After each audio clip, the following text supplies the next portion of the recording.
Well, the moonlight shining on a gravel road, whispers in the dark are speaking low. Got my old boots on and I'm feeling brave, but there's all kinds of spooky shit I gotta say.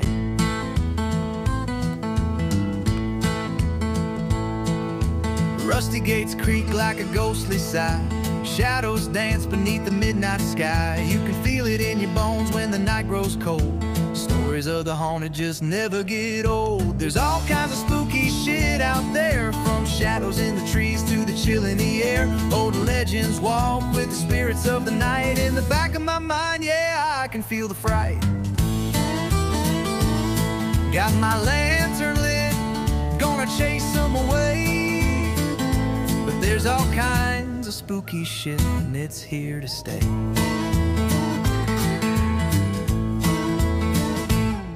Crossroads at midnight where the lost souls meet. You can hear them laugh and feel the cold defeat. Whispers of the past, they echo in my mind. Every step I take, I'm leaving comfort behind. Creaking floorboards in this old cabin of mine. Stories of lost lovers and a glass of wine. I hear a howl, could it be the wolves? Or just my heart racing, trying to solve the clues? There's all kinds of spooky shit out there, from shadows in the trees to the chill in the air. Old legends walk with the spirits of the night. In the back of my mind, yeah, I can feel the fright. Got my lantern lit, gonna chase them away. But there's all kinds of spooky shit and it's here to stay. The wind starts howling, the branches sway. Something's lurking just a stone's throw away. In the corner of my eye I see a flickering light. Could it be a ghost or just my own fright? A mist rolls in, covering the ground. I take a deep breath and I look around, but every rustle just brings me back to stories told at dusk and the things that I lack. So if you walk these woods, keep your senses keen. Listen to the whispers, know what they mean. There's magic in the darkness, secrets in the trees, and every haunted shadow carries memories. They say every ghost has a tale to tell of loves lost and found, and living in hell, embrace the fright, 'cause it's part of the deal. Life's too short to run from what you feel.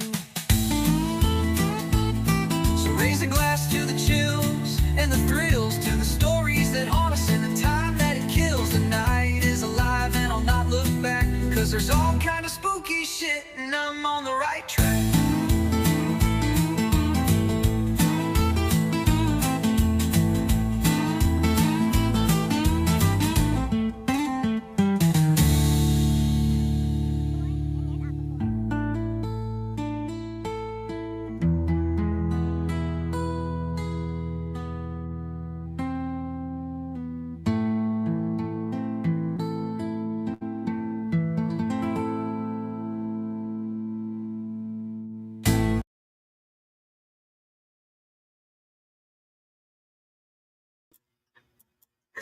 That's just too good. That is just too good. That is yet again our favorite band putting out the spooky tunes for us, the tunes about what is in the shadows.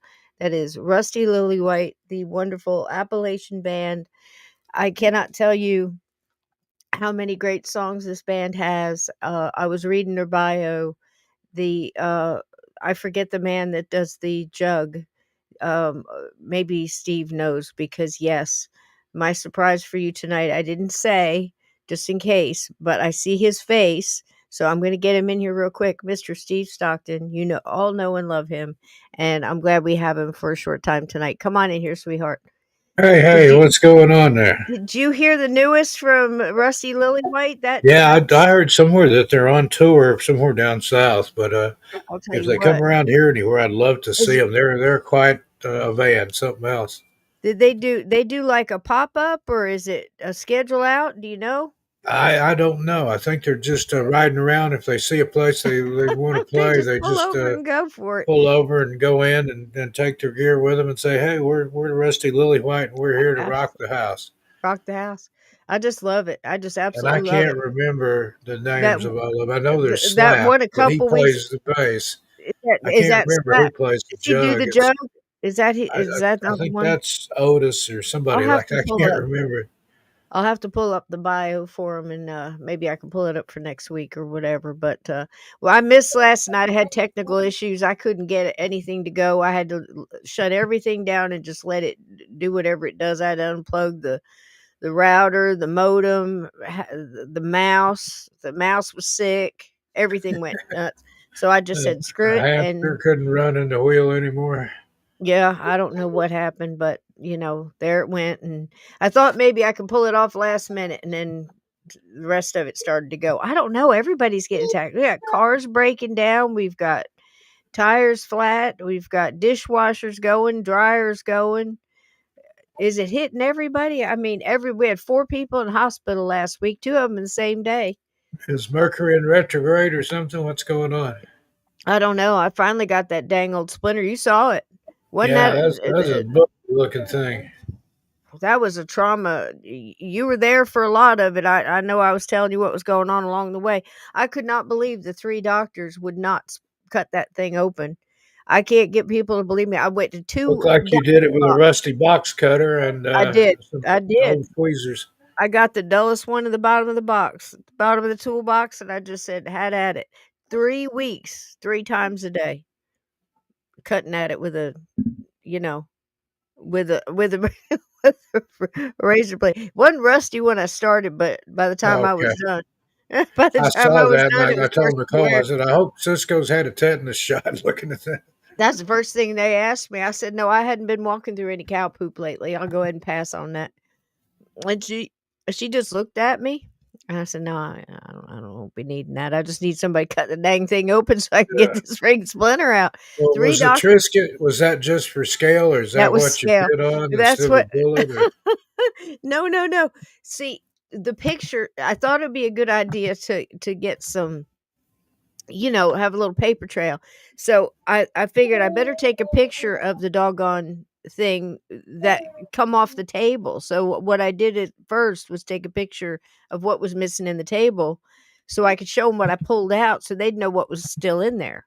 I thought, yeah. made sense to me. And then the Triscuit was what I had in my mouth at the time. I said, I need something for scale. And I quick looked around, so I used the Triscuit because everybody knows how big Triscuit is, right? Yeah. So, Unless it's one of those giant Triscuits. It's about this big. yeah, no, I just do regular Triscuits. I don't get fancy. We don't get fancy with stuff.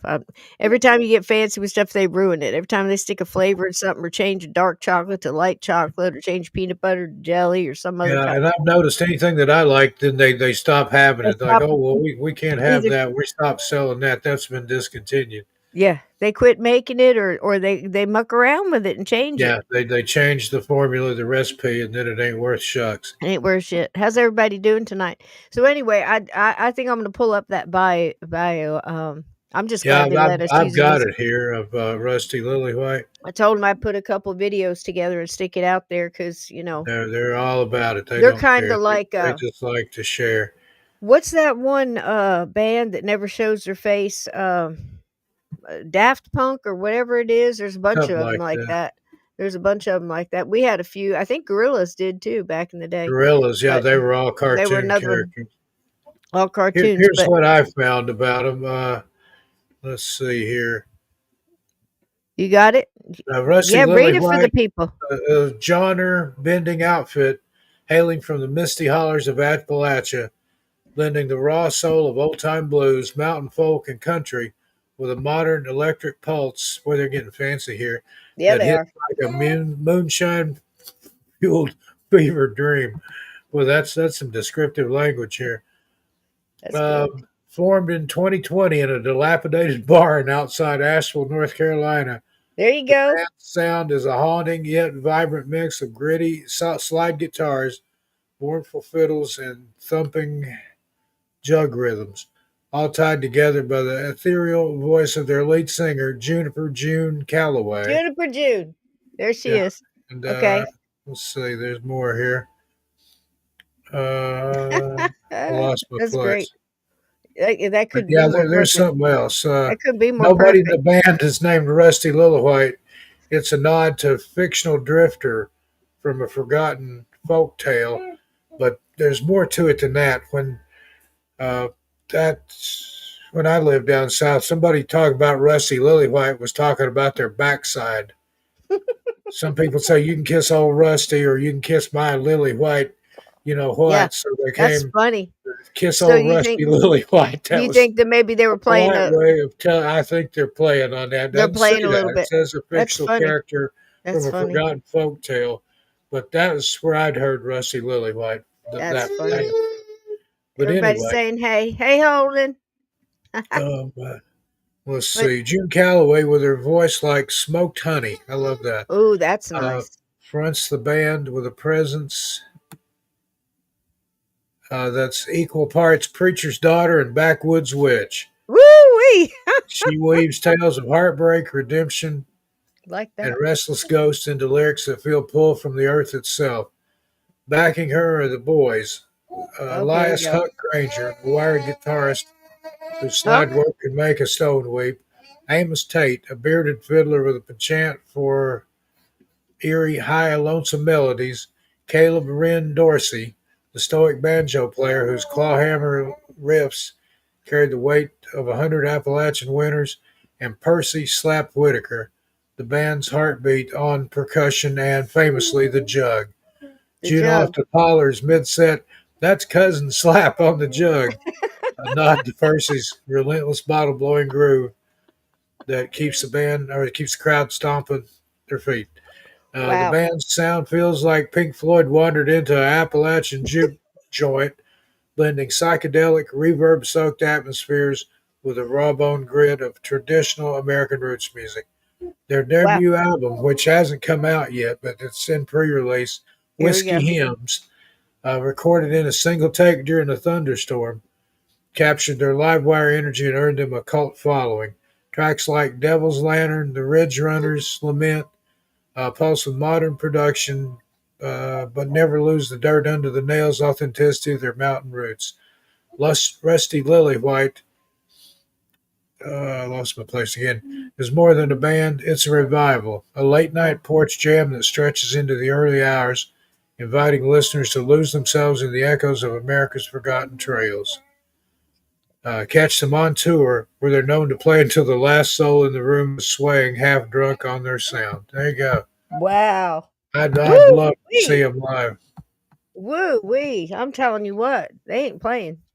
What was that? Smoked honey? Yeah, Back voice with a voice like backyard smoke. witch. Preacher's daughter. Preacher's Man, that's daughter something. and backwoods witch. What a Amos combination! and Huck and was it cousin slap? Cousin slap on the jug. Yeah, I'm sitting in Well, the there you dark. go, folks. You have been listening to these lovely tunes from these wonderful people for More to come. They're about friends of 6 the weeks channel, off and and on. they said anything you want to use of theirs, How feel about free that? to use it. How about that? To put a couple of ghost videos behind it and just enjoy it, you know. So, how's things going with you, my friend? I'm tired. It's about two I hours bet past you my are. bedtime, and I know it is. Holden's still up. He was almost asleep, and then decided he needed another bottle. And he So, and he needing another one. Well, I'll tell you what. We're going to do a little bit of it's not really shadow people and Djinn and bloodlines and everything else. What I did when I was putting this together was I had a ghost story that I was recording for this show, and it's just your normal place. It's in New England out there by you, yeah, and it went into another one that is more familiar to us, but it mentioned something I thought was really interesting, and they talked about patricide, which is oddly enough, killing your own mother. I thought it was killing your own parent, but I think it's yeah. just the Patricide mom. would be either one. Could Matricide, it I be think, either would one? be just the mother. Okay, okay. I didn't wanna I, get that wrong. patricide may be the father. I don't know, but matricide Right. would If you definitely be know the in the mother. chat, holler it out because I don't wanna Google now and get all my tabs all messed up. You know me pushing buttons. So, I just wanted to the most important thing is they said that a trait like that can actually carry in a bloodline, and that made me start to think all these things that carry in bloodlines, like, just traits of you might have a big nose, you might have brown eyes, you might have, all these different things. But isn't it odd that a lot of times you and I have talked about traits carrying through uh, bloodlines as far as abilities, being a sensitive, being a medium, having, whatever it may be. So you think about that. And now all that's not so scary. That's kind of mystical and cool. But then you think about bloodline curses and you start thinking about how easy it was for somebody about a century back to have done some things that might be still affecting you now. And I started to think about all of that at the same time and then thought, well, man, there's entities that follow bloodlines. And you and I have talked multiple times about alien abductions following families, right? You've Yeah. heard plenty of those stories. And families maybe even seeing Bigfoot and things like that, Yeah. cryptids or stuff like that. So anyway, that's what I thought I would delve into. And also at the same time, there's nobody better at this. In my opinion, there's a lot of people out there that are specialists, but Rosemary Ellen Guiley really had a lifetime of she was a full-time investigator. She wrote I think 69 books, something like that. And a lot of them were what you would say an encyclopedia. And I don't know if you guys have ever seen one of her encyclopedias, but I have one here. I don't have all of them. I wish I did. If any of you got, in your library, you got some old kicking around Rosemary Ellen Guiley, you could just send it to my P.O. box if you don't want it.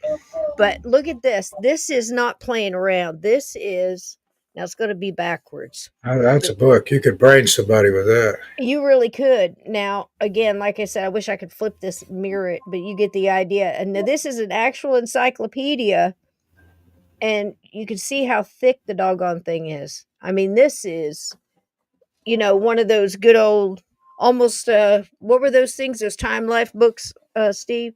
So it goes all the way through, and I mean, it has everything. It's done like an encyclopedia. This one happens to be Ghosts and Spirits. She did multiple ones, and she definitely did one on, I don't know if it was an encyclopedia, but I know she wrote several books on shadow people and the Djinn. And she had a theory where they're very connected. And what I did was I grabbed a couple of excerpts from radio interviews and things she did as kind of a tribute to her. I really wanted to bring her up tonight because she really um, gave so much to the paranormal, metaphysical. I mean, she was a licensed hypnotist. She did tarot cards. She did so many different things, but most of the things she did was research and give us a lot of offered a lot of theories and a lot of the incredible data she collected over time. So, if you haven't delved into any of her works, whatever you're into, whether it be vampires or you just want to look into werewolves or whatever it is, she's got it, and she's really quite something.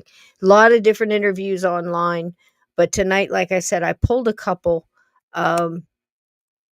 Just on, her whole theory on the shadow people and the Djinn, because to me, I can see a ghost being attached to a family. I can see an entity doing it more over centuries. I don't know. What do you think, Steve, on this?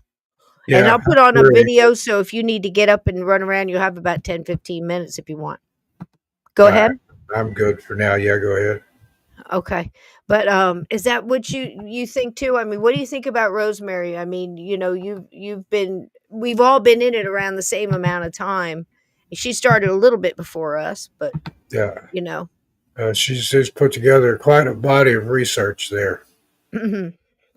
Yeah, and so many different conferences and seminars and interviews and the books alone. Like I said, 69 plus books.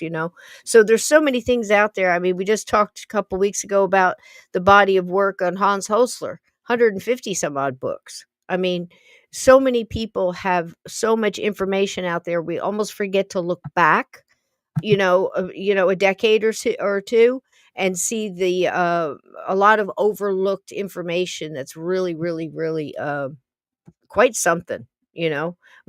Because look, we're all looking at the same thing, really, in a lot of ways, whether you're looking at UFOs or some of that might be newer, but when you're looking at a Bigfoot, what could be more ancient, than that?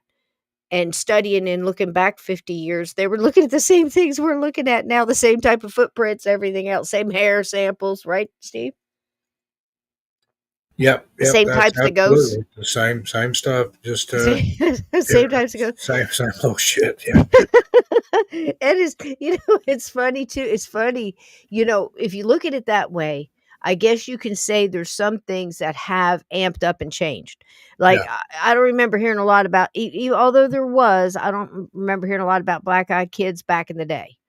You and I have talked enough about that to know that they just weren't as They weren't as talked about. prevalent. It didn't come into the public realm there, the hive Right. mind, like it did in the 90s.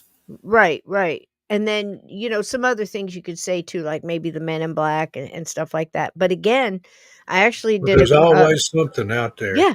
Oh The my Men in gosh. Black, the Phantom Clowns, the Black Eyed Kids. It's just, There's it's like always there's some spooky shit cosmic out there. prankster out there. Yeah, there's all kinds of All scary kinds of shit out spooky there. shit out there. Yep. It'll try something, and then oh, that didn't work. Let's try this. Let's try some Everybody loves clowns. clowns, and we'll send a clown out there. Oh, but they're clowns that come out of Yep. the dark and try to menace people, or kids. Everybody So loves true. kids, but they're black-eyed kids with the dressed funny, and they try to get in your house. There's just always something a little off. Men in Black, guy, they drive Yep. nice cars, wear nice Yep. suits, but they talk funny and they're out of style. It's just, there's Yep. always something off with it, but there's all 100% true. 100% true. Before I throw up that video, I wanted to just give you a little bit of basis on it. And if I know you're having a hard time seeing, if you can see something, holler, you can read it. But I'm going to run through these real quick. Biologically, bloodline traits are inherited through genetics governed by DNA passed from parents to offspring. Makes perfect sense, right? These are your basics. These include physical traits like eye color, height, or predispositions to certain diseases. Psychological traits and tendencies towards mental health conditions like schizophrenia, bipolar disorder, which may have genetic components, through environment plays a significant role. Though environment plays a significant role. Longevity. Genetic traits can persist indefinitely as long as the bloodline continues. Now, think about that. You know, you can look back and hundreds and hundreds of years, you might have the same hair color as your great, great, great, great, great, great, great, great, great grandma, you know? So what I was reading up on it today is a lot of those traits they can go dormant for a couple of generations, then bam, they come back again, and it's just crazy how it works. So genetic traits can persist indefinitely as long as the bloodline continues, but their expression depends on factors like gene dominance and mutations. In mythology, folklore, and fiction, bloodline traits often extend beyond biology into the supernatural, including extrasensory abilities, the mystical predispositions. These are often tied to cultural beliefs, spiritual traditions, or fictional narratives. So when you start thinking about all that, and you start bringing in the supernatural, paranormal, it's yeah. starting to And make a a lot little of stuff sense. will skip a generation too. Like my Exactly. granny could do stuff. My mom didn't have much ability, even then I got it. So it's just, Right. it hops along.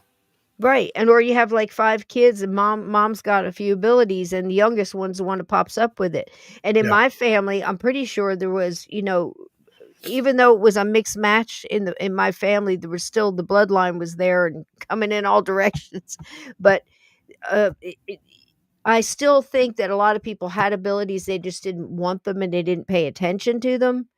That can be true too, but it also can skip. Like I said, 5, 6, 7 kids, and maybe one kid will have those abilities and show them really young.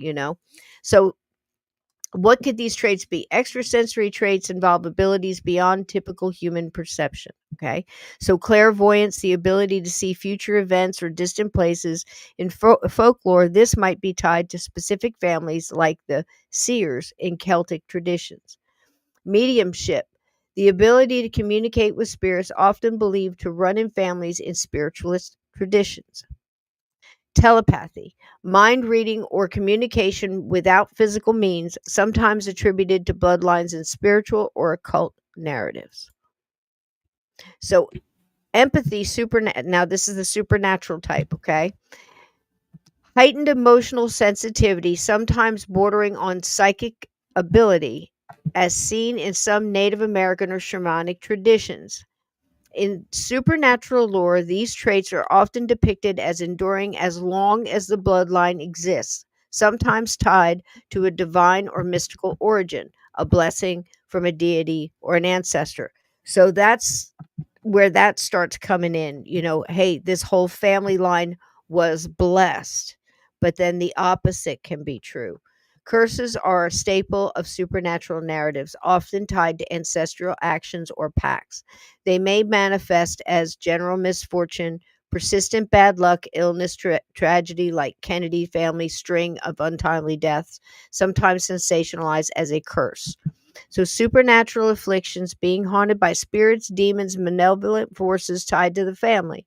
For instance, in European folklore, a family might be cursed by a witch for ancestors' wrongdoing, leading to reoccurring hauntings or unnatural deaths. Inherit guilt, a curse tied to ancestor sins such as pact with a demon, requiring descendants to atone or suffer consequences. So that gives you a good setup on things that can follow a bloodline, things that can follow your DNA and your DNA memory.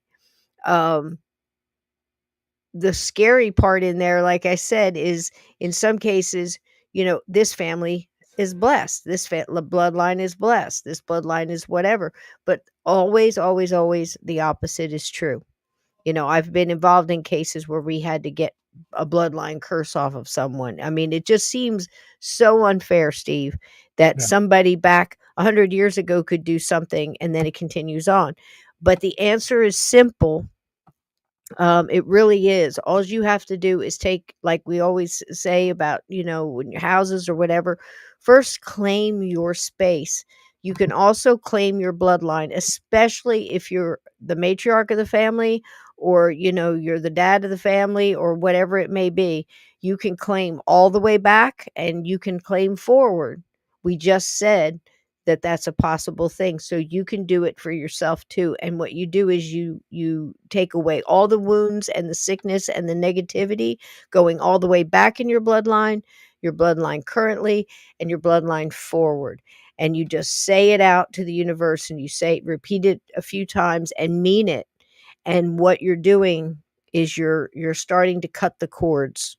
You're starting to release that and take the binds off, if that makes sense. Release its grip on you. If and sometimes that's all it takes. All right, so here's that little video I promised. And Steve, at any time, if you got to go, do you want to say hi to anybody before I play this? I see all these wonderful Hello people. there, Grey Wolf, Vixen Hello, Doe, everybody. Trevor Archer. He was over on my Yeah, As it's good to see you, Trev. today. He and myself was too. Welcome in, Grey Wolf, everybody. Lindsay Thanks for making Paranormal, everybody feel welcome. I believe that's everybody. Midwest Night Watchers. I How see you doing? Vixen. I see Jamie, Midwest. Yep. Yeah. Lindsay, it's good to I see believe you, that's darling. everybody. And then All hi right, to now this is everybody on just, Rumble too. I believe this is Sotheby's Inn. It's starting there. There's a cool little thing they're going to talk about. Steve, I wanted to ask you this with your, the Secret Drawer Society. Had you ever heard of that? Secret drawers like underwear? Or? I knew you were going to say that. It's so funny. No, it's with the way you collect the paper. I always call it ephedra, but is that correct? Ephemera, yeah. Ephemera. I always get it wrong. He tries to help me, but there's no use. So, but it's collecting different kinds of paper and advertisements and things like that, right? Well, Something this I is did as a similar. child. Yeah. Yeah, this is similar. It supposedly started in the 1900s and is called the Secret Drawer Society. So what this was a practice that you, if you went to a bed and breakfast, you stayed over somebody's house or where you went to visit, whatever, you would write little notes and stick them in a little nook and crannies around the room or up in the floorboards or in the Yep. beams in the ceiling or in the little hidden drawers and like the little secretaries and stuff and little, who knows what. But basically, it started as a secret way to tell of the experience you had at that house because nobody talked about ghosts and stuff. And then it went on to other things, but it started with the supernatural. So they talk about that in here. And then in a little bit, they're going to talk about the one I told you about with the patricide actually following bloodlines with a very famous case that we're all familiar with. Here we go.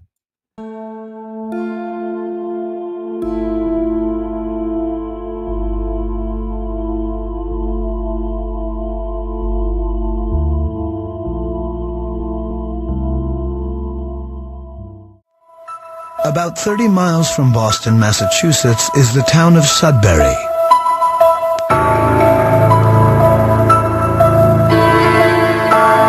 And this pretty house is one of New England's most popular places.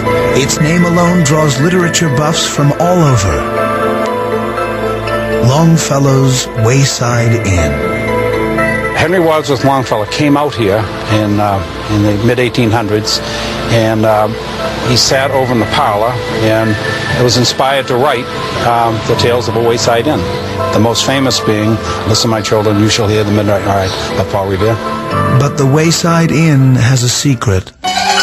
They say it's haunted by a restless ghost named Jerusha Howe.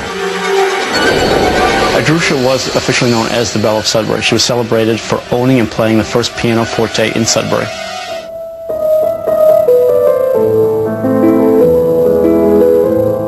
The Belle of Sudbury was the innkeeper's unmarried sister. According to legend, Jerusha had many local suitors, but she fell in love with a foreigner, an Englishman who went out to sea, leaving behind the promise of a hasty return and marriage. But he never came back.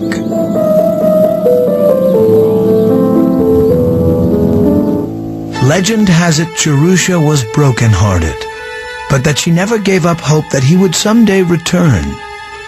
He never did.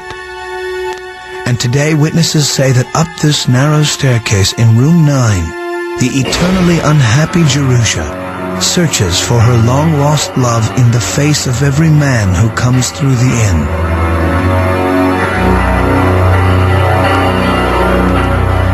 I heard something that woke me up, and I sat up on the bed, looked around, there was nothing there, but I felt someone sit down next to me, put an arm around me, and then gently push my head to the side until I was sitting at an angle. And I remember thinking, this feels very nice, so it felt very secure and very comfortable. And then I heard my wife move on the bed, and I realized that it wasn't her. But sometimes Jerusha sightings are more than just physical. There have been several reports of a woman whispering when there is absolutely no one in sight. But that's not all. I had this strong orange scent come from like my left shoulder area, and I looked at the window in front of me. It's in the same position as it is now. The window is closed. I looked at the outside window. That's closed and locked also. I'm thinking to myself, well, someone must have come by with a very orange drink. What most people don't know is, it's well documented that Jerusha Howe wore a citrus-based perfume. There are countless testimonies of a beautiful woman roaming the inn, including those where visitors may have felt awkward coming forward. So instead, they would report their sightings using an age-old New England forum known as the Secret Drawer Society, or SDS. The Secret Drawer Society is a tradition that started in the 1900s, and it is still practiced today. People secret away little notes, little scribbles of paper, in secret compartments in drawers, under floorboards, in the ceiling, anywhere they can possibly find some kind of crack or crevice. And in those letters are people's experiences from years ago. Mark Jasper is a ghost hunter. And back in the late 1980s, he visited Sudbury to investigate the strange events happening at the Wayside Inn. His first stop, Jerusha's old room, to read the hidden accounts. There must have been probably about 100 letters. And I was very anxious to start reading them all because I wanted to see if anyone had a ghostly experience. At 4:58 a.m., I was awakened by what felt like fingernails scratching at the bottom of my right foot. The ghosts are real. We were each visited by hers and slept. I immediately woke up and found myself lying on my left side. I felt someone was against my back, trembling uncontrollably. I did feel a presence in the room, a good one. She makes you feel welcome here. I have enjoyed this place. If you are a little kid, you will be scared. So you might want to sleep close to your mom and dad. Pressure against my back, as if someone had curled up against my back and inserted their knees under mine. What was that noise? Why did the lights go out? The sound of drums, fife, cannons. And we thought we were in the middle of a remake of a Revolutionary War. I tried to speak, but found my jaw was in a frozen state. I heard a young woman's voice whisper in my ear, "I am very cold. You are very seductive. Peter." Some people have experienced a presence. One woman claimed that she had a very welcoming and very good feeling. Another letter said that every family member was visited by what they referred to as her. Others said, if you hear strange voices, it is probably the ghosts. Today, there are no pictures or portraits of the former belle of Sudbury. Just this silhouette of her and her brother. But there are a couple of Jerusha's personal items that still exist. There is this fan and her famous pianoforte that many guests have sworn they have heard playing into the night. It's been well over 100 years since the English gentleman went down this country road never to be seen or heard from again. But it seems his departure had an everlasting effect on the Wayside Inn.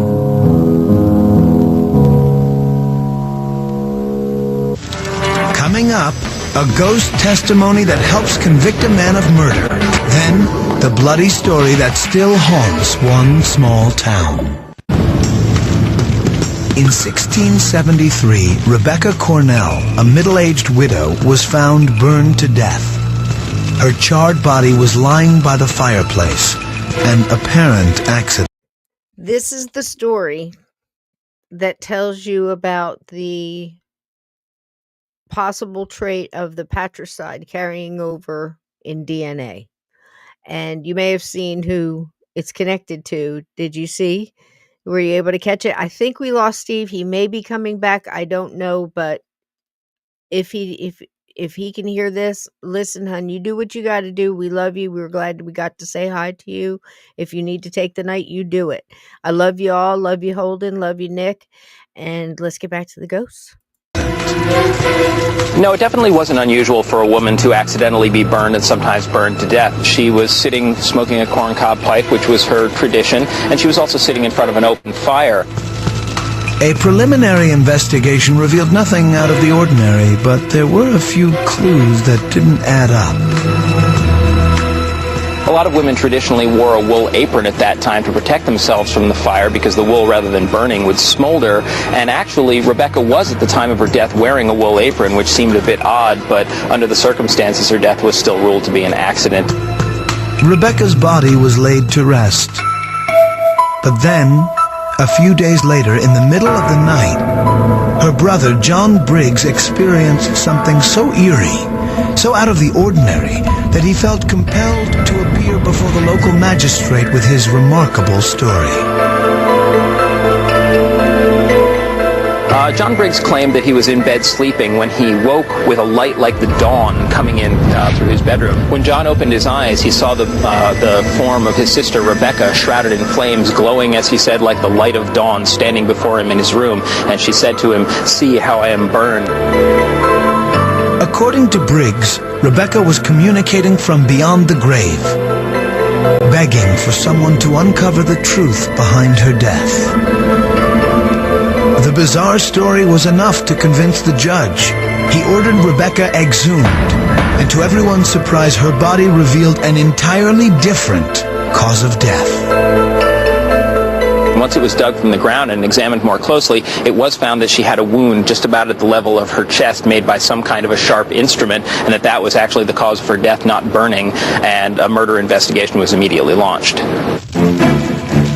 As the new story began to unfold, the clues led to one person, Thomas, her ne'er-do-well son. Witnesses came forward claiming Thomas and Rebecca had had their problems. Apparently, Rebecca, the family provider, was sick of supporting Thomas and was considering a move to Pennsylvania.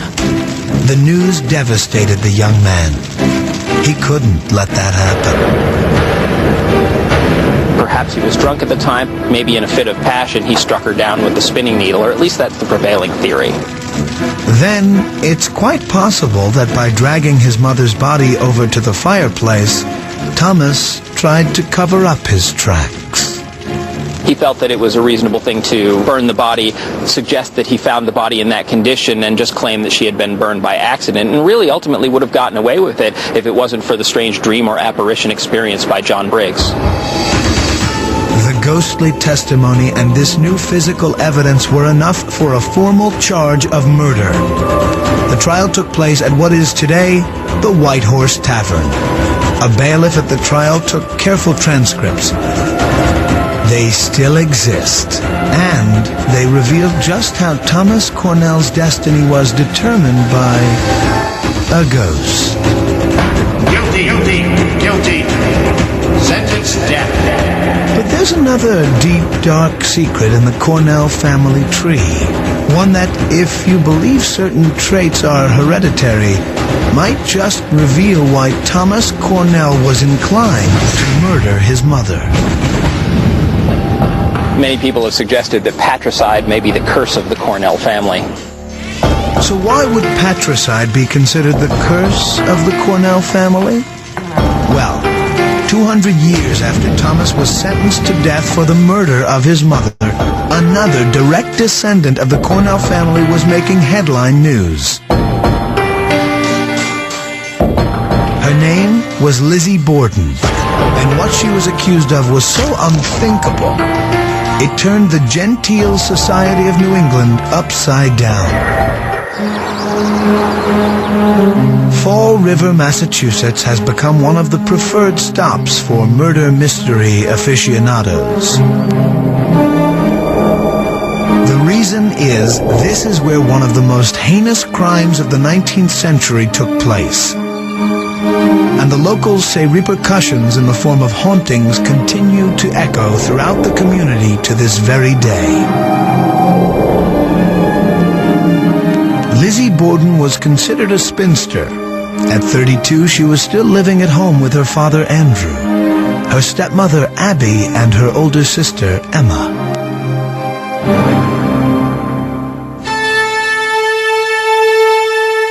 It was well known that Lizzie and her stepmother didn't get along, but no one could imagine what the depth of Lizzie's hatred for her father's second wife would drive her to do.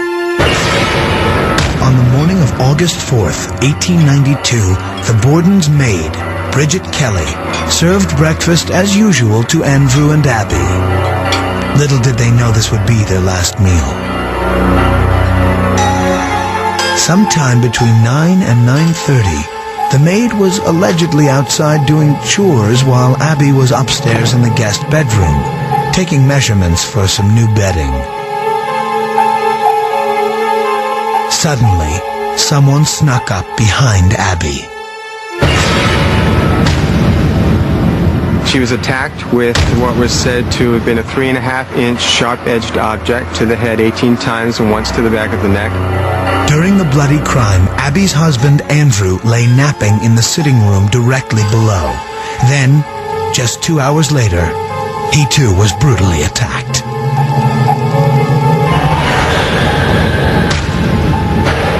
He was hit 10 times to the front of the head, left dead as he reclined on the sofa.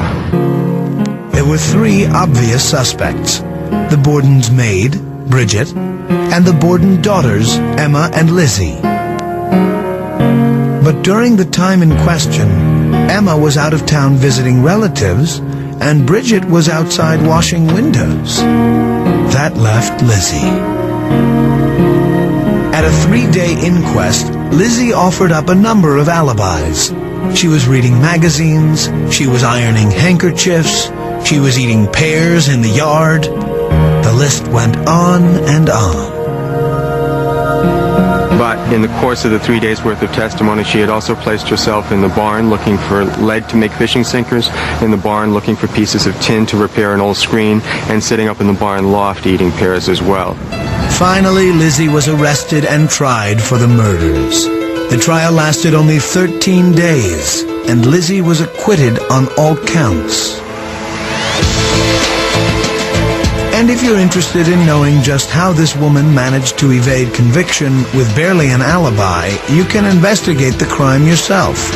Today, over 100 years after the murders, most of the evidence and records of that brutal crime are still intact. In fact, here at the Fall River Historical Society, one whole room is dedicated to the Borden double homicide. The artifacts relate to her life as well as to the infamous trial. We have pages from the family Bible that list birth and death records. We have all of the known physical evidence to exist that was actually taken into the courtroom as exhibits. The most unusual items that we would have in the collection, I would say, would be hair samples, a hairpiece that was knocked off Mrs. Borden's head when she was attacked, the handleless hatchet, which is fascinating. People come from all over the world to see it. But what really shocks many visitors is the actual graphic evidence of the brutal crimes. Some people tend to shy away from the crime scene photos because they prefer not to see postmortem photographs. Some people come in and that's their main interest. They want to look at the photos and see if they can solve the mystery, solve the story by noticing something that someone's never seen. And there's another secret. Some items are so fragile, to put them on display would destroy them. But we got an exclusive look at two of the most fascinating. And this is from the defense's files on the case of the stenographer's minutes, witness statements that were taken immediately after the discovery of Mr. Borden's body and continuing on throughout the investigation. But at the Fall River Historical Society, there are more than just files and photographs and a potential murder weapon. There is physical evidence, too. This is a piece that has not been exhibited in years, and that's the bedspread that was on the bed where Mrs. Borden was murdered. And this bedspread reveals a forensic secret. Tiny pin spots here and there. One very interesting point is that the bedspread is actually labeled, so they could be sure to know where the blood spots were in relation to where Mrs. Borden's body was. So what does one of the most notorious crimes in the nation have to do with New England being haunted? Well, we found out that the Borden family may be long gone, but even now they are far from forgotten.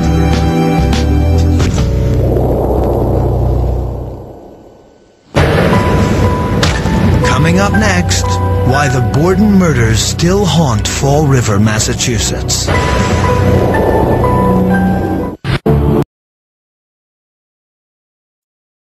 So let's stop it there just for a minute and talk a little bit about what you guys think about that. Now, I saw comments in the chat and I love them.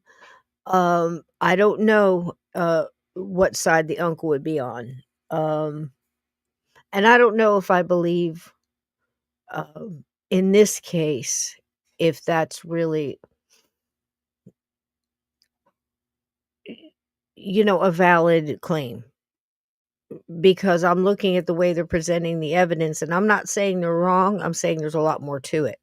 And the reason I'm saying that is because we did a deep dive on this show a lot of you were here for that. I mean, I think it's 6 episodes, probably 2.5 hours a piece of each episode. That's a lot of deep dive and digging. It was myself and some others. And again, I walked away from that at the end of it thinking, I don't think she did it. I think she knows who did it, but I don't think she did it. But that's a long story. If you're interested in it, it's on our playlist on this channel. Just go to the channel, Journey Through the Gate, go to the playlist, and you'll see the whole Lizzie Borden playlist all put together there for you in order. Very interesting case. Very interesting case. But back to the DNA memory, the bloodline memory, the traits that might have carried through.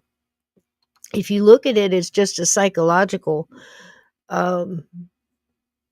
trait, a trait of not a learned behavior like being abusive or something like that. You can really get into a lot of different, dark gray here, a little blue gray over here, but just sticking to that kind of trait carry, I would say, yes, it could. Do I think it happened in this case? I need more information. And thank you for that, Vixen, too, because doesn't it make sense? Patricide would be paternal, and matricide, or is that killing your mattress? Either way, killing your own parent. That seems a little specific to carry over on a bloodline, but again, I'm no psychologist. It just seems a little odd. But yet again, having something attached to you and attached to your bloodline due to some of the reasons we explained in the beginning, you could have been cursed by something or someone in your bloodline. There was, try to remember who I heard this from. I'm pretty sure it was, I want to say it was a priest. It was a father. I know it was a father. And I say it like that because to me, you got, your Brooklyn, fathers, that play catch with the guy, in the street and all that kind of stuff. And then you got to me, they just look different. I know they're the same thing. Different people, different ways they carry themselves. But he was talking about a woman, and she had a curse. I use that term loosely. I'm hesitating because I'm trying to remember what he called it and how he called it. He was saying someone in her family, that whatever was possessing her felt like they were owed, and this was payback. So in the cards I was reading, it said that, something is finished, something is, the debt is paid, it's concluded in some way. But here you go, you're living your whole life, you have no idea that you owe this debt and who you owe it to and what's going on. It just doesn't seem fair. It seems to me that there would be something put in the mix there to be able to figure stuff out. It doesn't seem natural. The answer is usually, the cure is usually close to the disease. Do you see what I'm saying? In nature, the natural way of things. Does this make sense? Yeah, Vixen, you and I think you were here when we were doing the show, and we were like right along on the same. When you start digging up all the stuff and the those shenanigans with the uncle and him being hung with that other guy in the park, remember all that stuff? Crazy story. There was more to this than meets the eye. Trust me. The Lizzie Borden case. But anyway, go watch it. Go watch the playlist. It's a good playlist. You can just hit it and it'll all play. You can fast forward through my babbling and stuff like that. But I did a lot of research on that one. I did some heavy duty digging from a lot of different angles. I always try to offer up all the different angles. Did the same thing to Lincoln and multiple other people that we've dug into on this show. But if they Again, you see, after the whole thing and she got out, and when you find out there had been other axe murders in, just what, Vixen, was it 11 blocks from her house in Fall River there? I think it was 11 blocks, wasn't it? While she was locked up in the jail in the next town over because they didn't have a place for her in town. And they, so much so, and this is documented, guys. This is crazy stuff, but I know it sounds nuts, but it's documented because her defense team even used that in their opening statement. And it was something along the lines of, is Miss Borden responsible for this axe murder too? Did she sneak out of jail at night and, run over and do this axe murder as well? Will she be prosecuted for this one too? That kind of feel about it. Remember that, Vixen? It's wild stuff, right? So when you start realizing that and you start, again, that back up that 40,000-foot view and look at all that and you realize, well, it wasn't so rare to, to begin with. They had us, almost under the suspicion that no axe murders occurred. This was so out of the box, and so, rare. And it wasn't. It wasn't. So there's more to it. But that being said, there's more to this bloodline connection stuff too. Now, we've talked many times on this show, and most of you agree with me that intent has a lot to do with it.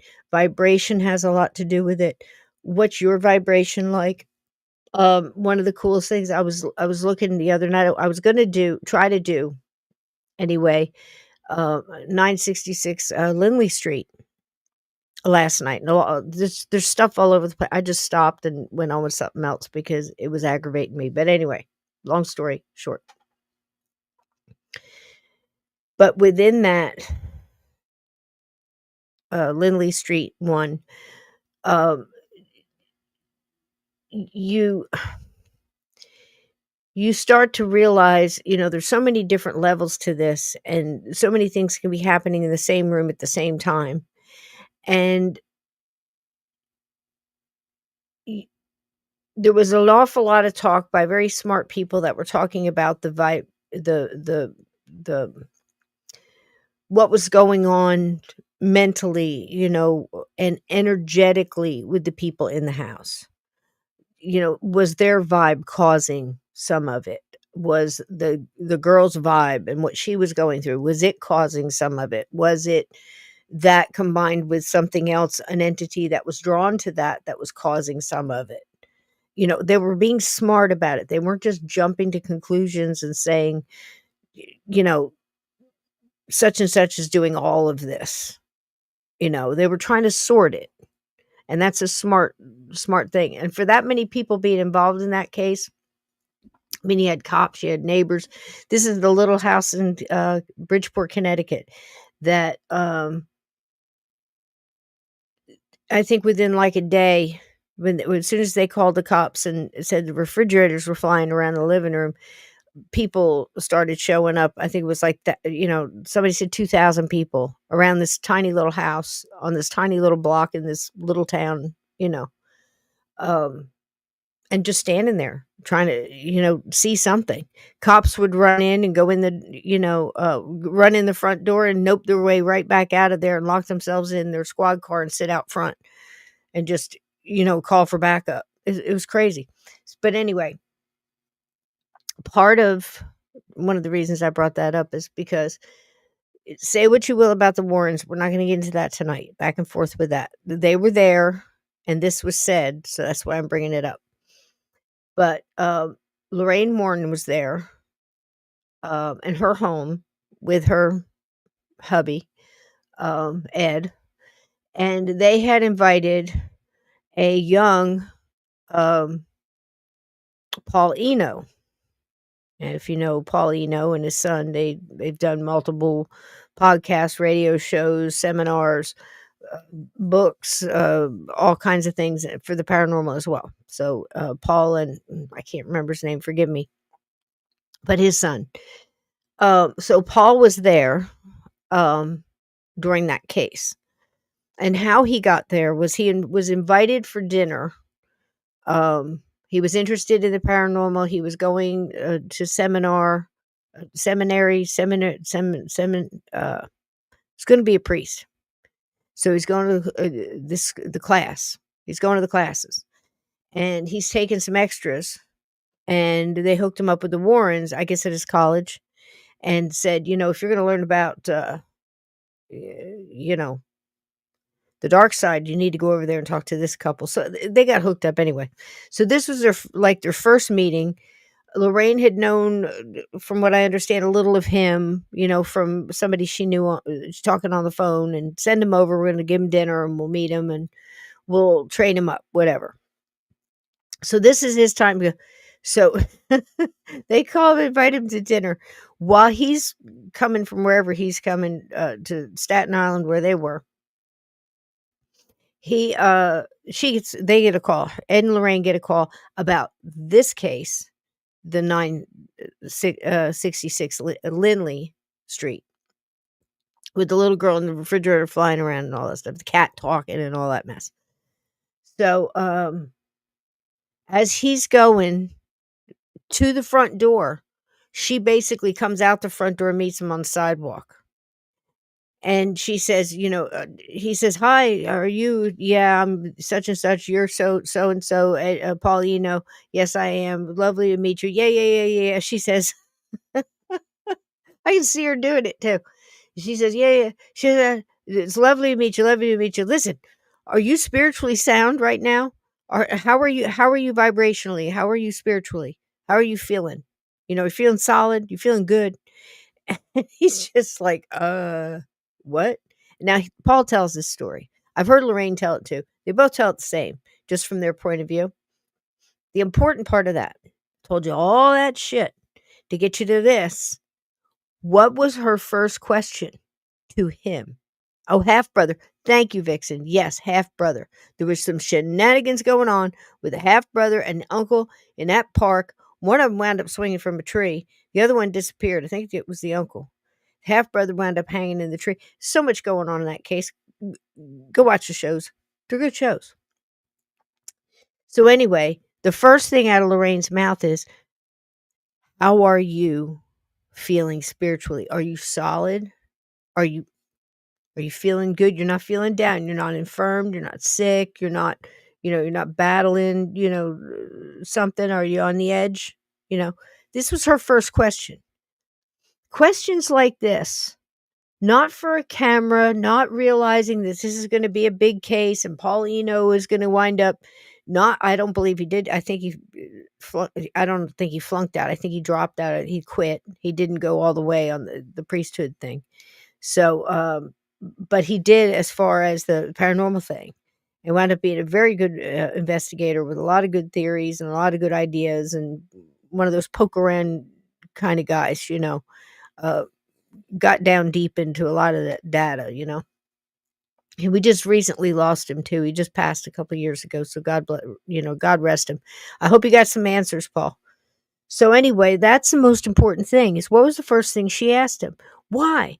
Because she's going to ask him. She just got a call. She's got to hightail it with, Ed and whatever they're going to bring to go to this Lindley Street. They got cats cussing out cops, in two languages, I believe. Don't quote me on that, because there's other talking cats that were possessed too, and I might have just got two or three of them mixed up together. So, we'll do the show one and we'll find out. So anyhow, that's the first question she asked him. I'm listening to another priest, this one I would say priest, father. And he's kind of cool. He's down to earth. And he's doing this great podcast. I watched the whole thing. It was amazing. With this other guy. And the guy's a really good interviewer, whatever.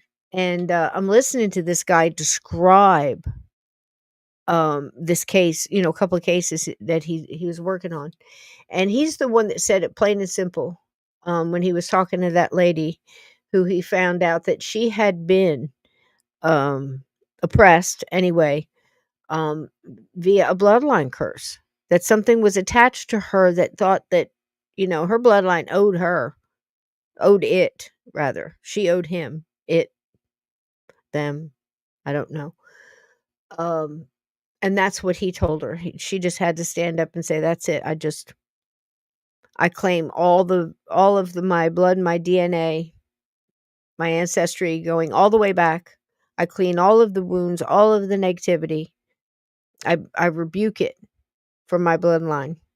I rebuke it from my bloodline now." And she repeated it and then forward into the future. And she claimed it for all positive light and love. And she claimed it. And it was just, the way he spoke it. I'll see if I can get you a clip of that. It was very profound. And, for everybody. It's profound for everybody. So I have been involved in cases. I don't want to sound like, it's not as big as it sounds, trust me.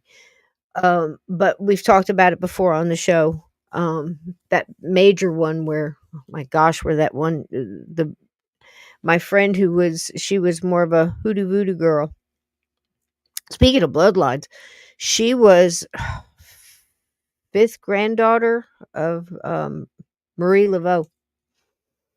So there's your bloodline, out of New Orleans. So if you know anything about hoodoo, voodoo, you do what you do so well.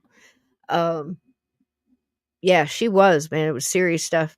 She's the one who put her husband in the bottle. Remember that story? She's the same one. So anyway, she needed help. She had been working with this one young girl, and young girl, it turns out she had a generational curse on her, right? So they had been trying to doing all this stuff. And it was multiple things. She couldn't quite put her finger on what it was, so she could just get in there and just, find out whatever it believed. Do you catch what I'm saying? So she's throwing down her voodoo on it. She's holding it back. And, it's also on the woman because, again, her vibration, where she at spiritually, what's she vibing on, what's her frequency at, is she beat down? Is she scared? Is she fighting? Where's she at? What does she know? What does she believe? What's her stance? All of that's important, her intent. So anyway, she's trying to, I can't remember, 3-4 times, and she just needed help. So she went and got somebody with everything. So she went and got one of the, somebody over here that was going to, throw down some really heavy duty stuff. She got me for Native American Christian road kind of thing, kind of hybrid, and just redhead determined, I had to seal the circle. I had to hold everything back. Now, keep in mind, this woman's living in a plantation, Alabama, an old plantation, Alabama. She's got about acre and a half before you hit the wood line. That's all around her house. And we're sitting outside of the concrete. This one woman's in the middle of the circle, laying on the ground in the concrete. There's cornmeal and honey and whiskey and all this voodoo stuff there. And then everybody else has got their own personal stuff that they brought with them, what they're going to do and what they're using. I've got my vulture fan and my sage and my sweetgrass and stuff, and the stuff I need. And she just looks at me. She says, "Yeah, you're holding down the circle. Don't let anything out. Don't let anything in." And I'm like, "Okay." And I look out at the wood line, and there's all of these figures standing in the trees, and I'm starting to pull the energy on it. And I look at her, and she goes, "Yeah, I see him." And she said, "This used to be a plantation." I said, "Well, thank you a lot. Now I'm holding back all of this and everything they're bringing. And you want me to keep everything? Okay. All right. Let's go." Now, that's the night that she reached into the fire. She had to go into the unseelie fate. No, that was another night. Never mind. I mixed 2 nights together. That's the story, too. But this girl had this curse on her going back 5 generations back. And somebody, one of the other girls, very talented, lots of ability. She went in with her to try to see all right, where's the root of this problem? We got to get in the root, get it by the root. You know what I mean? So that's what they were doing. I was trying to keep everything in the wood line out of the circle. And anyway, that was a pretty powerful one when they found out the root of it and got her to fight and gave her a little bit more to work with. It was much better that time. And the next time, I think that they just had a one-on-one and that was it. But that one took a while to get off. So these things are serious, right? So I started thinking, what type of entity does this? Ghosts, we've heard aliens will follow a bloodline. You know what I'm talking about, right? So I figured, who best to go to but this lady right here. So this is a little short clip, 2-3 minutes of Rosemary, about, oh gosh, I'm probably going to say about going back about 15 years now for Rosemary at this time, at this seminar. But she gives a little quick beginning of her theories on what we're talking about tonight. And then I'm going to pull up I can't say the darn word, a little snippet of her in a radio interview she did talking about this very thing and bringing in what Lorraine asked Paul Eno when he showed up. How's your vibe? What's your vibration right now? Is it important to be of sound mind and body and spiritual body and strength in that foundation of your faith? And before you go into an investigation, before you deal with something like this, is it a good idea to have that all the time? So all these low-lying, earthbound spirits just looking for something to hook onto or to try to oppress or to try to take over passes you on and goes on to the next person because you've got that block. You've got that armor. This is very real. But hey, you can put on all the armor you want. If you've already got something on your bloodline, it might be something you want to consider doing cord cutting ceremonies, doing the meditations where you have a nice guided meditation. Be careful what you pick,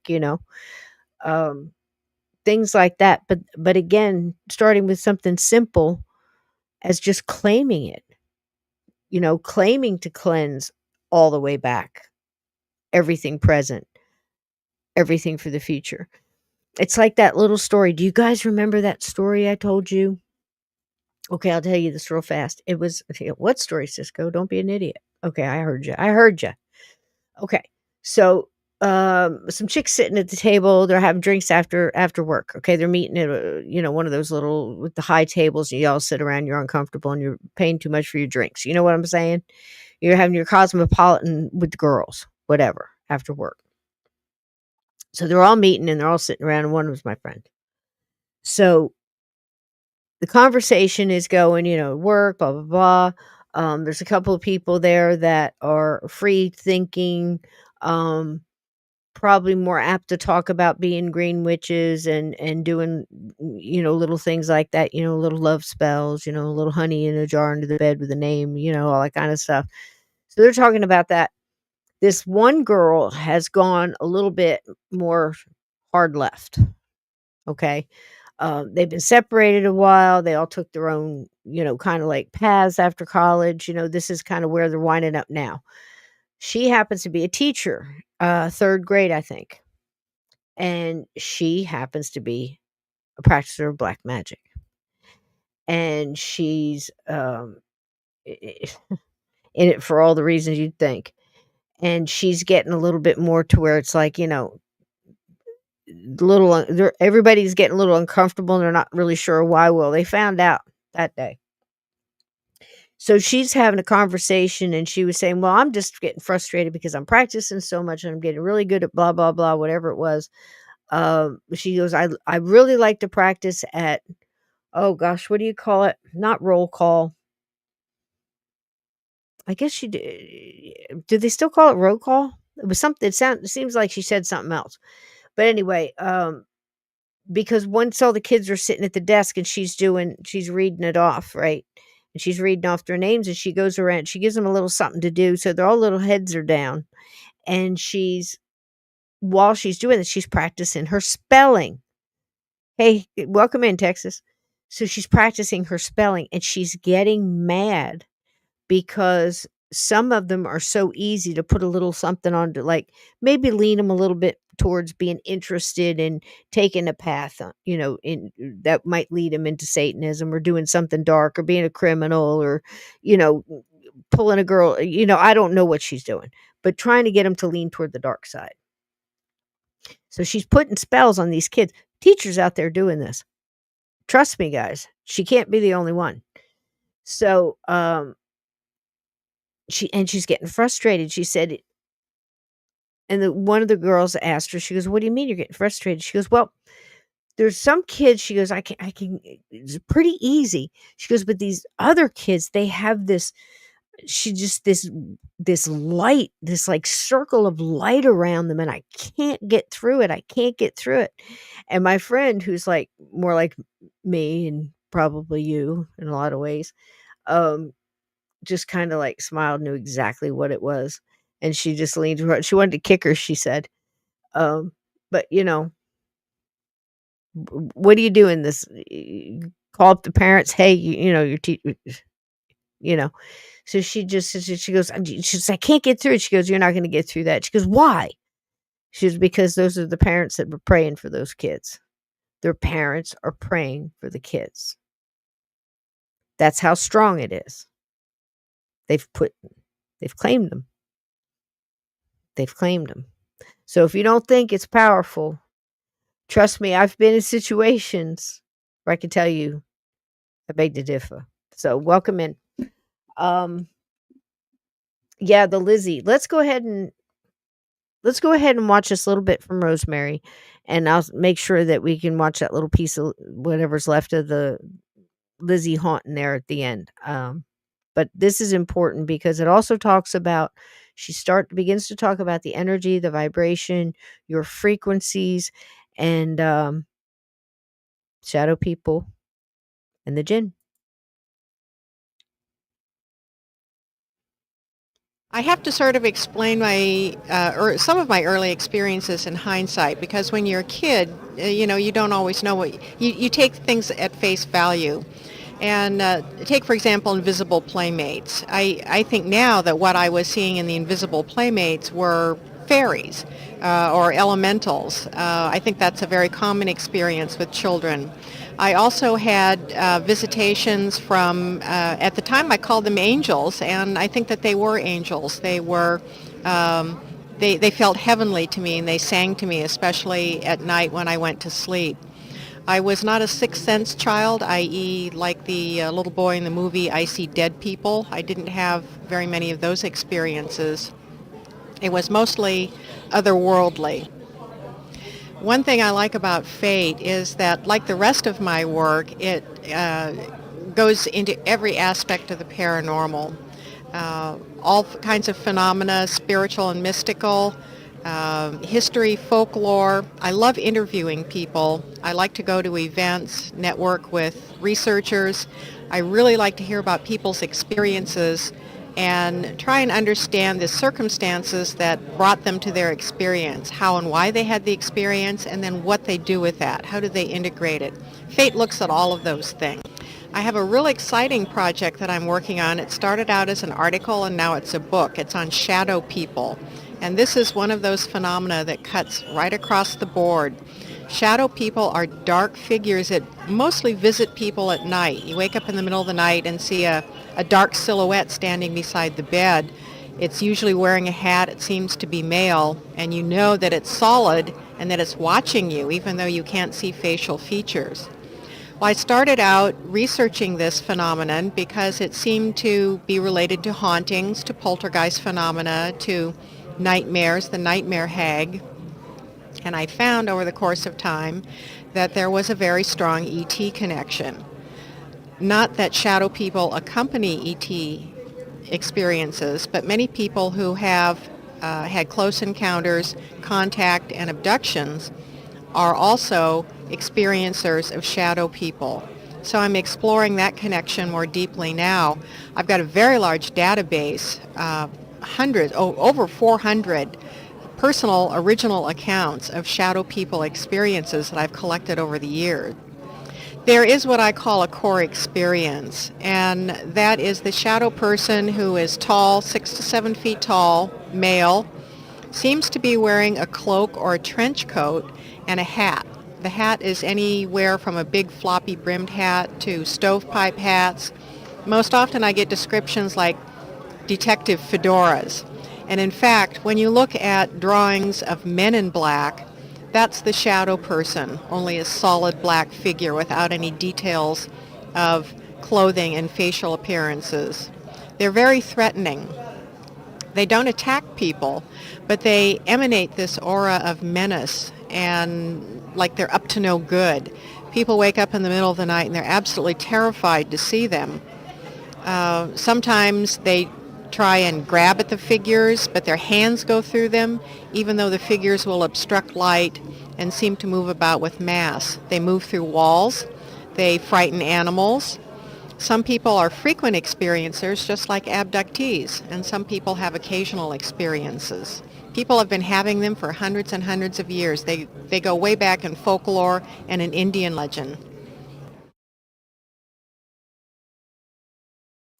Yep, we love you, Rosemary. I mean, you want to talk about somebody. I love my friends. I have so many, so many friends. I mean, and people that I've got to, be acquaintance with, Hey Ted, welcome in, sweetheart. You just some shadow people. It's okay. It's okay. We have more for you. So, and welcome in, sweetheart. So the total tonnage of the conversations and the minds that I've been able to talk to one-on-one, whether it was, through a show or got to meet them in person or got to be friends with them or work with them or just experience, investigations or whatever it may be. I'm so lucky. And I never got a chance to meet Rosemary. But here's the thing. To me, she was always very much like a Hans Holzler type character where she wasn't doing the same things he was doing, but gosh, did she dig in very much like the lady who did a lot of the werewolves and I'll remember here in a minute. I just spoke to her just weeks before she passed, and we were setting up a time for her to come on and talk, and blew my mind when we lost her. But Rosemary contributed so much in so many different realms of the paranormal, supernatural, metaphysical. And I really wish I had gotten a chance to sit down and meet her. But she left so much behind in all of her wonderful books. So again, I reiterate, if you're out looking for something, if you're summer reading, if I'd love to do that. I'd love to do like a once a month get a book and do a summer reading book or whatever. Come on and talk about it. I've always wanted to do that on some really good books. I miss sitting down with a really good book and reading it just because you want to read the book, not because you want to interview the author or whatever, But I used to love that every summer, getting that, whether it be Jaws coming out or a new Stephen King before he went batshit crazy. I guess he always was a little batshit crazy. But anyway, so we'll talk about that another time. But if you are interested in looking and getting a good book, look at some of her works because, man, she really dug in there and her theories are very thorough and very well thought out and very unlike a lot of other people that might be out there. She didn't approach things to make a name for herself. She approached them to find answers, and we just lost her not too long ago, 2019. And I hope she's found some of those answers now. But she left us with such a body of work. I'm really glad I was able to pull some stuff for you tonight. Before I do that, I've got a couple more cards, and then I'm going to pull up and let her tell you. But just to keep, get a lot of different ideas in there. I wanted to bring up where a lot of this is coming from. It's not just tribal. It's not just coming from shamans and Native Americans. And we tend to get too focused on stuff like that. It's just global. This is bloodlines we're talking about. We're talking about humans. We're talking about beings, you know. There are rules we just don't know. So many, apparently. And I think it's so unfair, some of the things that I've dug up along the way in my digging, in my data collecting. And this is one of them. I've seen people suffering of this. I've seen people, and you'll hear others describe it too, of something so simple. It's just having a lot of bad luck. It's like, golly, just, bad luck. And people tell you, well, you've got something on you just oppressing you, you've got the spirit of bad luck on you, or 10,000 different ways they'll describe it. But it could be a bloodline curse. It could be, could be that the whole family's sickly and doesn't have to be. It's worth looking into. And it's also worth keeping in mind, what's your vibe? What's your frequency? What are you playing at? What are you vibing at?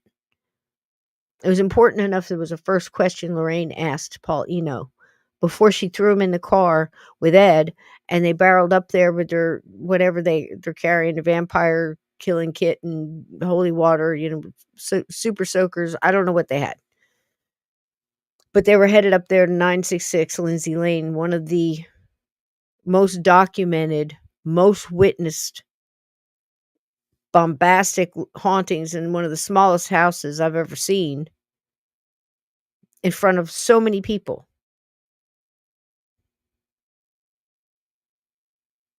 And they knew what they had to do.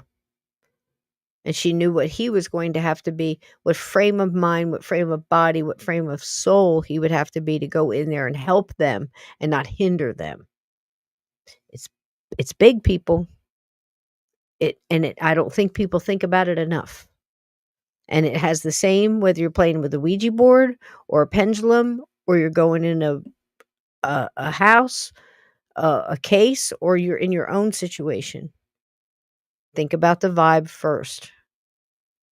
Did you attract it? What did you attract? How long ago was it attracted? Did grandma do it?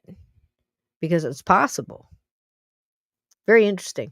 Curses are often depicted as lasting until broken by a specific act, a ritual, a sacrifice, or fulfilling a condition.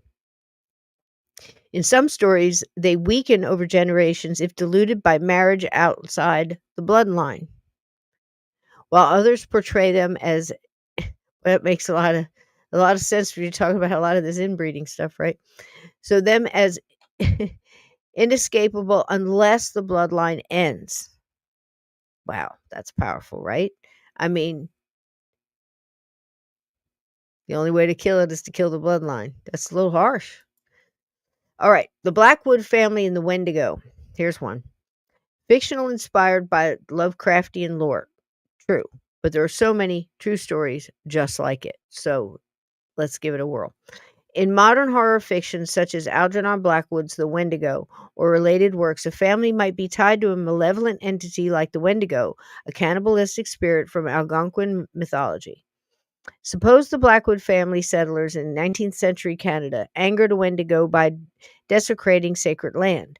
The entity binds itself to their bloodline, haunting descendants with visions of starvation and forcing some to succumb to its influence, transforming into Wendigo-like creatures. So the entity, the Wendigo, a supernatural predator, stalks the family across generations, appearing in dreams or remote wilderness, compelling descendants to commit heinous acts. Okay. Persistence. The curse persists as long as the bloodline exists, until a descendant performs a ritual to appease the spirit. So here we start bringing into I have to do this to appease this spirit. I have to do this heinous act, this sacrifice. I have to kill this animal. I have to do this thing. I have to, trip grandma, whatever it may be, to please this spirit, this God, this spirit, this thing that is controlling me. I have to do these things because it's making me. The devil made me do it. See how it changes? See how it stays the same? Just thoughts. So, okay, so the curse persists as long as the bloodline exists until a descendant performs a ritual to appease the spirit, often requiring great sacrifice.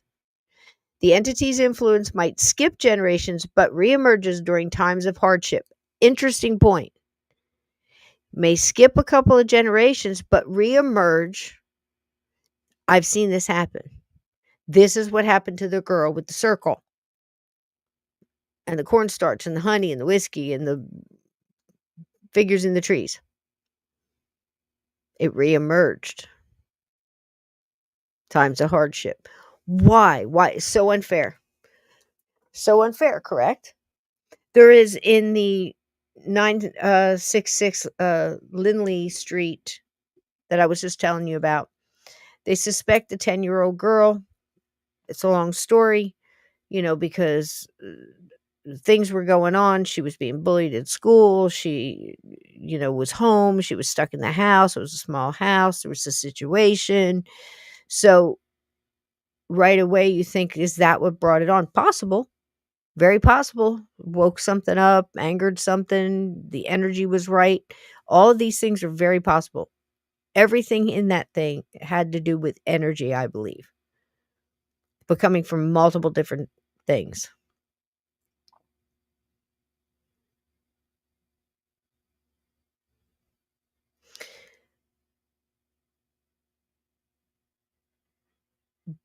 The girl, if it was based on the energy and the vibe and the frequency of the girl, certainly all the boxes were checked there. However,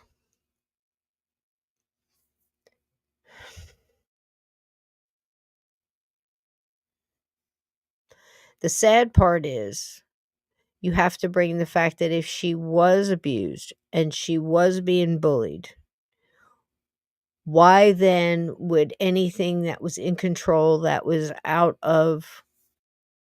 had compassion and love, allow something dark to then attach to that young girl and make it worse? That's one of those things that seem to happen. Case after case after case. Why? Because the energy and the vibe is drawing that energy and that vibe. Not because the girl's being punished for being punished. If you just think about it correctly and mark it down to energy, we stop blaming everything, including ourselves, and just change the energy. Just change the vibe. Does that make sense? Okay. So, shadow people are described as dark humanoid figures, often seen in peripheral vision, associated with feelings of dread or malevolence. While most accounts describe them as location-based or tied to specific events, sleep paralysis being one of them, some paranormal researchers and anecdotal reports suggest that they can attach to individuals or families across generations, particularly those with heightened spiritual sensitivity or unresolved trauma. What did I just say? Right? Again, one of the shitty facts about the paranormal supernatural. But if we just stop thinking about it, it's like, how would, anything, if we're supposed to lean on the spiritual, how would anything spiritual allow something that's already been beaten down to be beaten down more? Because that beaten down is drawing that energy. That depressed is drawing that depression energy. That anger is drawing that angry energy. Think about it like that, and it's easier to handle. It's easier to sort it, to make it go away, to stop it. As long as we try to understand it in more stoic manner, if that makes sense. Okay. Yeah. One of those facts that are really shitty. So some paranormal researchers like Rose Mary Ellen Guiley proposed that shadow people, potentially Djinn in disguise, may target families with a history of paranormal activity or spiritual openness. This could be due to the bloodline's inherited psychic sensitivity, making descendants more likely to perceive or attract these entities. Again, basically just said it. Okay. So here she is. Now, this is a snippet from a wonderful podcast. Now, real quick, if you want a good podcast that talks about this subject, that really gets, down into it, I love this guy. I love Patrick Keller, and it's called the Big Seance Podcast. He had Rosemary on not long before she passed, and she happens to be talking about this subject. So what a way to introduce you. If you don't know about the Big Seance Podcast and you haven't heard Rosemary talk about this subject, here's just a few minutes from that. Enjoy. Passage from your introduction. Would that be okay? Oh, it sure would. Okay, so in the introduction it says, in the course of my 30-year career researching the paranormal, I have striven to be as open-minded as possible, not automatically discarding or discounting ideas because they seemed at first glance far-fetched. I am not given to conspiracies, and I have never been an alarmist. I have had plenty of entity experiences, both positive and negative. I believe in getting out into the field as much as possible, and I do extensive reading and interviewing. In the process of discovery, I have sometimes had to revise my beliefs in the face of evidence. The Djinn are real, and we need to know about them and how they are affecting our world and our pursuit of our own destiny. And that concludes that little segment. So now, Rosemary, you have my attention. So tell me why my little hang-up is silly and why we all need to read this book. Well, the Djinn are heavily involved in all kinds of interactions with human beings, and they have been throughout history. And we need to know about them because many of them are hostile to human beings, and they are behind a lot of the negative experiences we're having. They're not all negative. We can't describe them in such black and white terms because they're as varied as human beings in their motives and intentions. But it seems that when we encounter them, it's probably going to be more in a negative way than a positive way. And in our culture, they're so below the radar that most people don't even know anything about them. They never really entered our mythology except as the genie in the bottle. And when we don't know about something, we're not likely to be well armored against it. I think that many of our negative experiences are misinterpreted. They're really Djinn experiences, and they're misinterpreted as something else.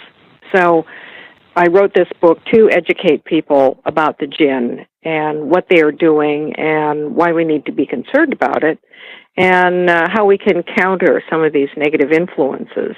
They're extremely intelligent beings. They share the planet with us. They vibrate at a different rate than we do, and so that puts them in another dimensional reality.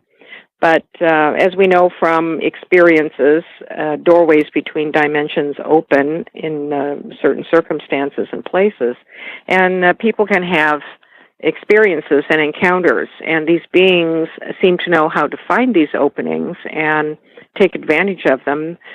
They can cause some of the same problems that we ascribe to demons. That is, they can haunt a place, they can attach to people and places, they can cause oppression and even possession. And they are involved in all kinds of interactions. I believe that they play significant roles in extraterrestrial encounters, especially the abduction phenomenon. and that they've probably been engaged with human beings throughout history from the standpoint of ancient deities, entities such as the Archons, the Anunnaki, the Nephilim, and the reptilians, and on into modern times in various guises. So the Djinn Connection is one of those books that I will often hear from people that after they read it, they were afraid to sleep in the dark. They had to leave the lights on. But this is why we need education, because when there are pockets of darkness, we do need to shine a light on it. And I've gotten very good feedback on this book now. It's been out since 2012. And I have gotten very good feedback on it from people all over the world, including individuals who are very familiar with the Djinn, very well versed in them. And the name is Arabic. It means the hidden ones. That doesn't mean they're Middle Eastern deities that just hang around in the Middle East and we don't have to worry about them. Entities are everywhere. The entities that share the planet with us are everywhere, regardless of the name they go by.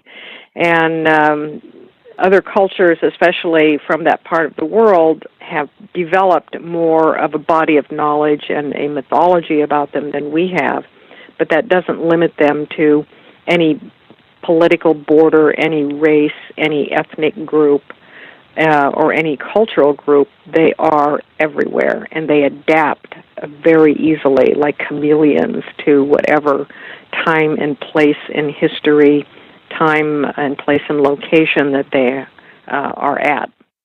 So when we are following, a paranormal investigation, or say, we're watching one of the popular paranormal shows and things, when they talk about, and we're focused on this ghost idea, when they talk about non-human entities, or maybe when we pin things on demonic, activity, could we be talking about the Djinn there?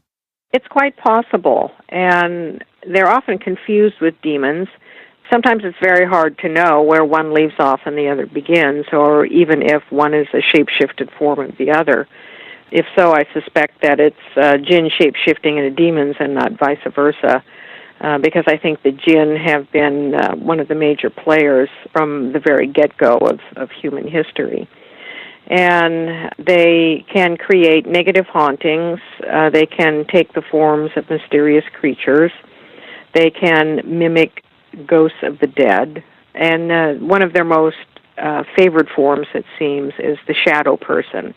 And shadow people are, in my estimation, the most common paranormal experience shared by people all over the planet. It's not ghosts, it's not residues, not demons or ETs, it's shadow people. And there may be more than one explanation for shadow people. I'm certainly open to that, but I came to the conclusion years ago after studying shadow people in some depth that they are a form taken by Djinn, and it's one of their favorite kinds of forms because it's a way of terrifying people, and that's one of the things that they prefer to do.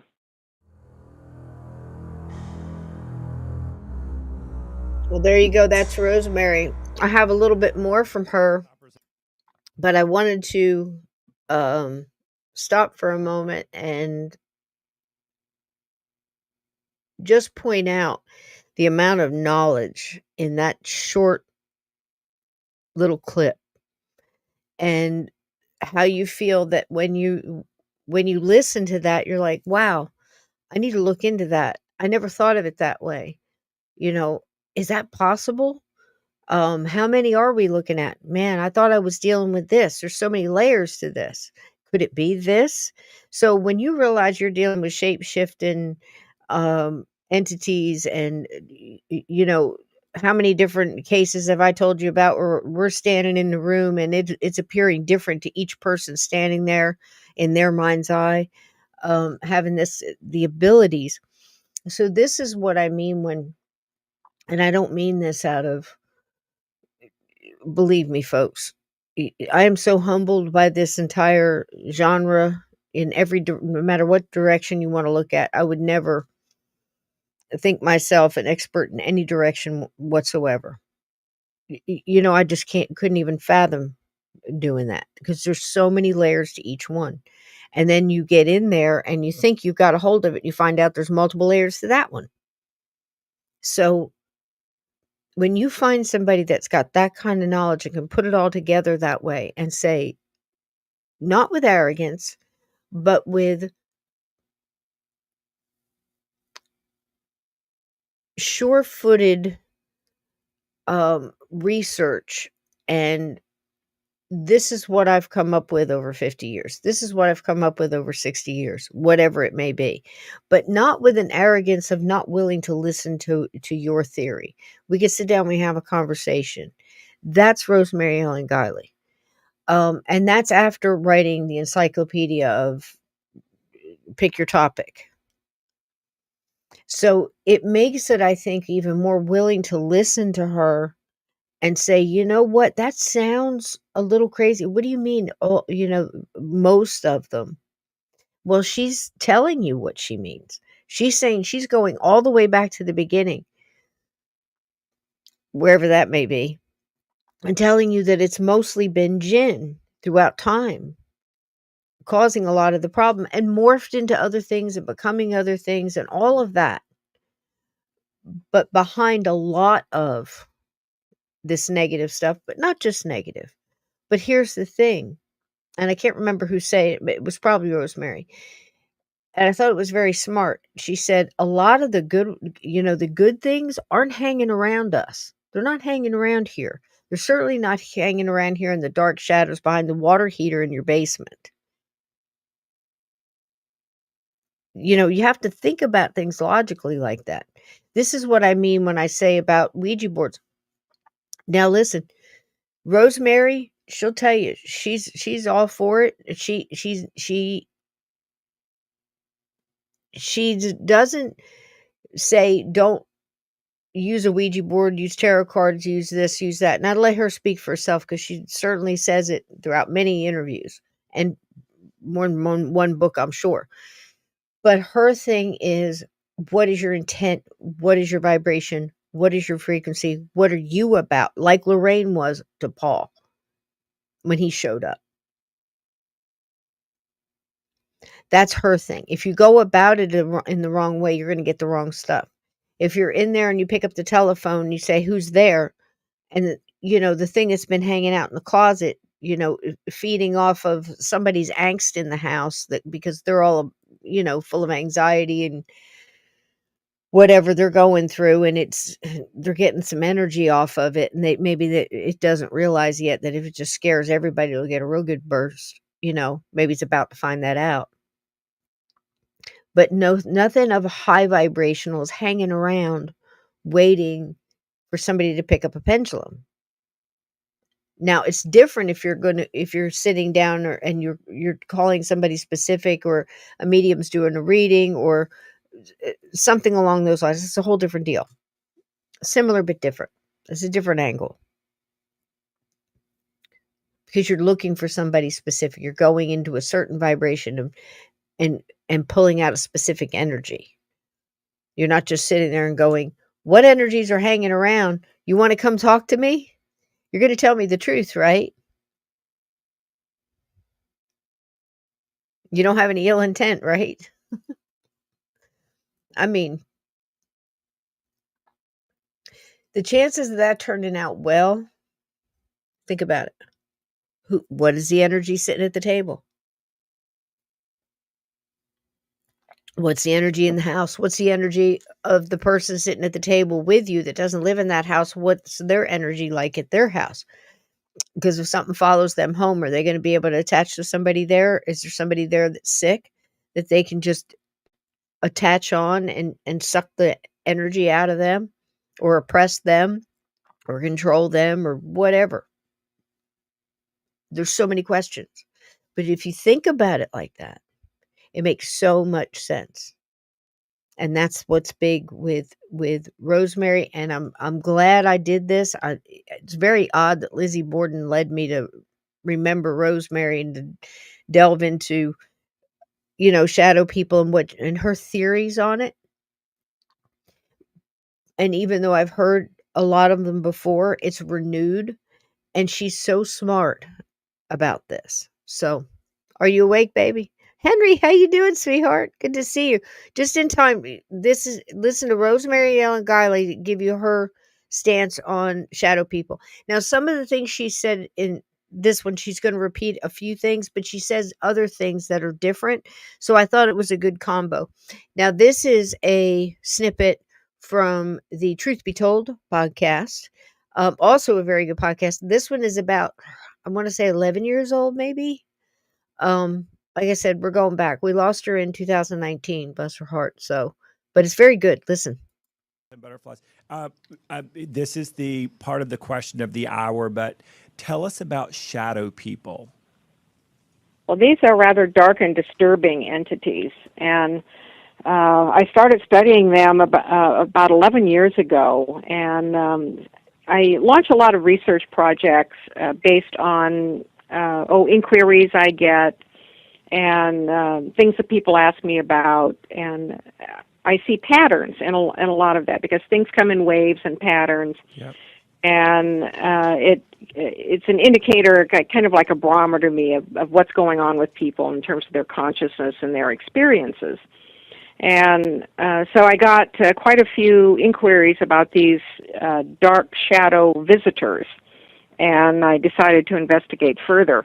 Almost all of the experiences talked about human-like forms that were solid black shadows who were basically bedroom invaders. They showed up at night in people's bedrooms, stood by the bed, came out from under the bed, out of the closet, did not have any facial features, occasionally eyes, but usually solid black, and they seemed to emanate this incredibly malevolent, hostile, even evil energy. And some people would be attacked and feel physically attacked. But these beings, although they look solid and they could block out things behind them, they could go through walls, disappear as smoke. And people wanted to know, what in the heck are they and what do they want? They don't communicate. Some of them didn't do anything. They just seemed to stand and stare. People would be paralyzed in bed. And many people thought they were demons because they were black. And so I launched an investigation and started interviewing people and collecting stories. One of the things I do in my research is I will collect a lot of data and then sort it out to see what patterns show up. Are there patterns in appearances, behavior, circumstances of their manifestations, types of people that they approach, response patterns in people, all kinds of patterns to look for. And through a process of elimination, which took quite some time, I eliminated ghosts, demons, astral beings, thought forms, fairies, ETs, and arrived at Djinn. And once I hit on Djinn, everything made sense in terms of the behavior of these entities. Now, Djinn are a supernatural race of beings that we share the planet with. We share the planet with a lot of beings who aren't in this physical reality. They vibrate at a different rate, but they still share the planet with us, and Djinn are among those. And in their lore, they preceded us, and like the fairies, with whom they share so many characteristics, it's hard to separate them from fairies, they lost out to the dominance of people. And the ones that we seem to be involved with are hostile to us. They're known to be very tricky and deceitful and carry grudges, and they're very supernaturally endowed. They have lots of powers that we do not. Not all of them are bad. Like people, they have a range of personalities and motives, but we're skewed toward the negative end of things when we deal with them because others don't even want to bother with us. So Djinn, I think, take this form of shadow people for the purpose, many purposes. Some of them are intent on getting energy off people. They can vampirize people for their life force, and when they scare you, they get a bump of energy off you. Some of them are attached to the land. They are energized by the land, and if you build a house on their land, then they feel they have rights to your house and you. Oh, wow. Some of them become attached to people, and some of them are like terrorists. They're out looking for opportunities to, create supernatural mayhem. And all of these things fell into place after many, many years of investigation and studying the data. And shadow people take other forms. They don't always show up in the bedrooms. They can be seen during the daylight. Sometimes they can be sent away easily, and sometimes they cannot. But they are also heavily involved in our other entity encounter experiences because they're shapeshifters and they like to hide themselves. Their name literally means the hidden ones. So I believe that they are capable of showing up as mysterious creatures, Bigfoot, aliens, fairies. They can mimic ghosts of the dead, poltergeists, a lot of things that we associate with other kinds of entity activity. They can disguise themselves and participate in that, and they are also disturbingly heavily involved in the ET abduction scenario. Whether or not they work in collusion with ETs or against them, or they're spying or whatever, they've got their own agenda going, and the evidence exists that they have been involved in that all along. Now, I had known about the Djinn for some time through a lot of my other research, but these discoveries really propelled me on a path to know more about them.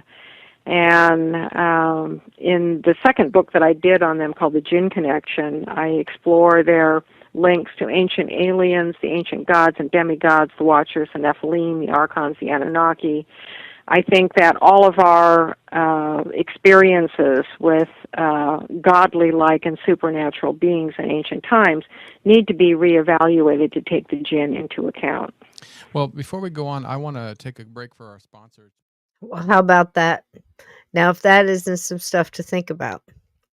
And there she is, Rosemary Ellen Guiley, 1950 to 2019. Bless your heart, love. I hope you're finding some answers now. I bet she's up there helping all kinds, just imagine, she's probably just living it up, and I hope so. So much wisdom there. Notice how much she mentioned that they are here living with us, just vibrating at a different vibration. They are on a different frequency. The things she said were so matter of fact. So I can feel her there, because when I speak of ghosts, I'm the same way. And I know that that's not, a flavor for everybody. Like, she thinks she knows everything. No, honey, come talk to me. I'll tell you how much I don't know, and that's what sets me different, because it from some, because I'll go and I'll listen to other people speak, and they're so matter of fact and so defensive on somebody else's belief or whatever. And I think in this, you've really got to take it in. I find that when you take in and allow other people's theories and thoughts, and this is what I saw. I might be looking at it wrong, but this is how it went down. What do you think about it? And somebody comes in and definitively tells you, well, that's such and such because this is this and that, and then you listen and you talk to Rosemary, or you listen to her, and you just really open your mind and you go, man, I don't even know what I'm talking to. There's so many tricksters and mimickers and things out there. I really have to hone my filters. I really have to start thinking about me and how I'm carrying myself into a situation. Did I just have a fight with my husband? Did I just have a row, as Vera calls it in her shows? Did I just have a row with my 13-year-old, whatever? I mean, think about this, am I sick in some way? Am I, getting ready to fight a cold? Am I just getting over one? Am I pushing myself too much? Am I all hectic? I mean, how many people do you know that go to work and they're just in pieces? They barely got two shoes on. They're driving through traffic like a nutter, trying not to spill coffee all over themselves, trying to, getting all mad at everybody they're driving with because they're, going to be 10 minutes late, whatever it is, hectic. Morning rush, afternoon rush, trying to get home, trying to get to the grocery store, trying to whatever, post office. People still go to the post office. You get my drift. So think about it. If you're going into an investigation like that, or you're going home to a situation in wherever you're living or working, and that's your,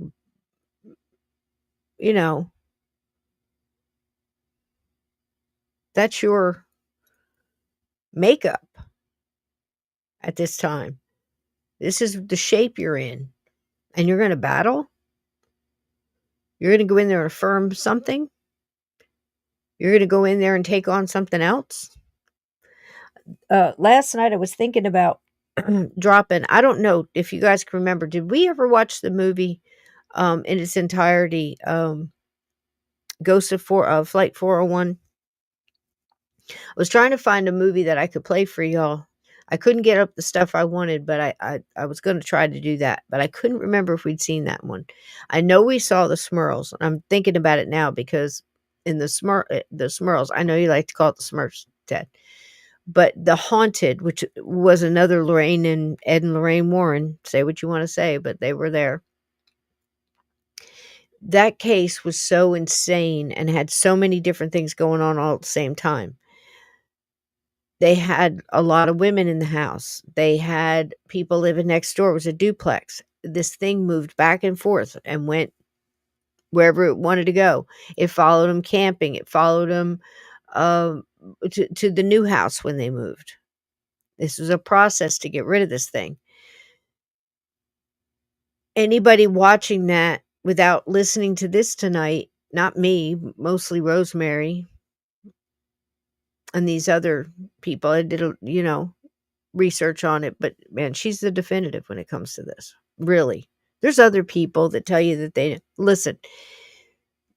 Take it all in and research it for yourself and run it through your filters. That's all I can say. There's so much to all of this. We need everybody's head in the game. Nobody's better than anybody else. So what's your theories? What works for you? Because here's the thing. You don't know what you're dealing with. So if you're going to deal with something supernatural, metaphysical,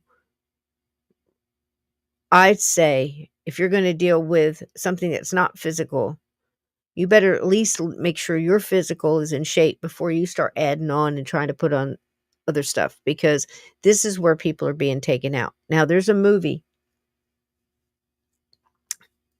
as if all the other stuff isn't enough.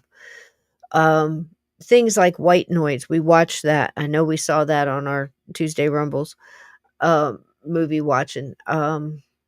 There's another one called, it's just called Shadow People, I believe, 2013, I want to say. And that one is done very much like not a found footage, but like a documentary-ish. Like they're based on a true story. They even have in memory of the guy on the end, which isn't true, by the way.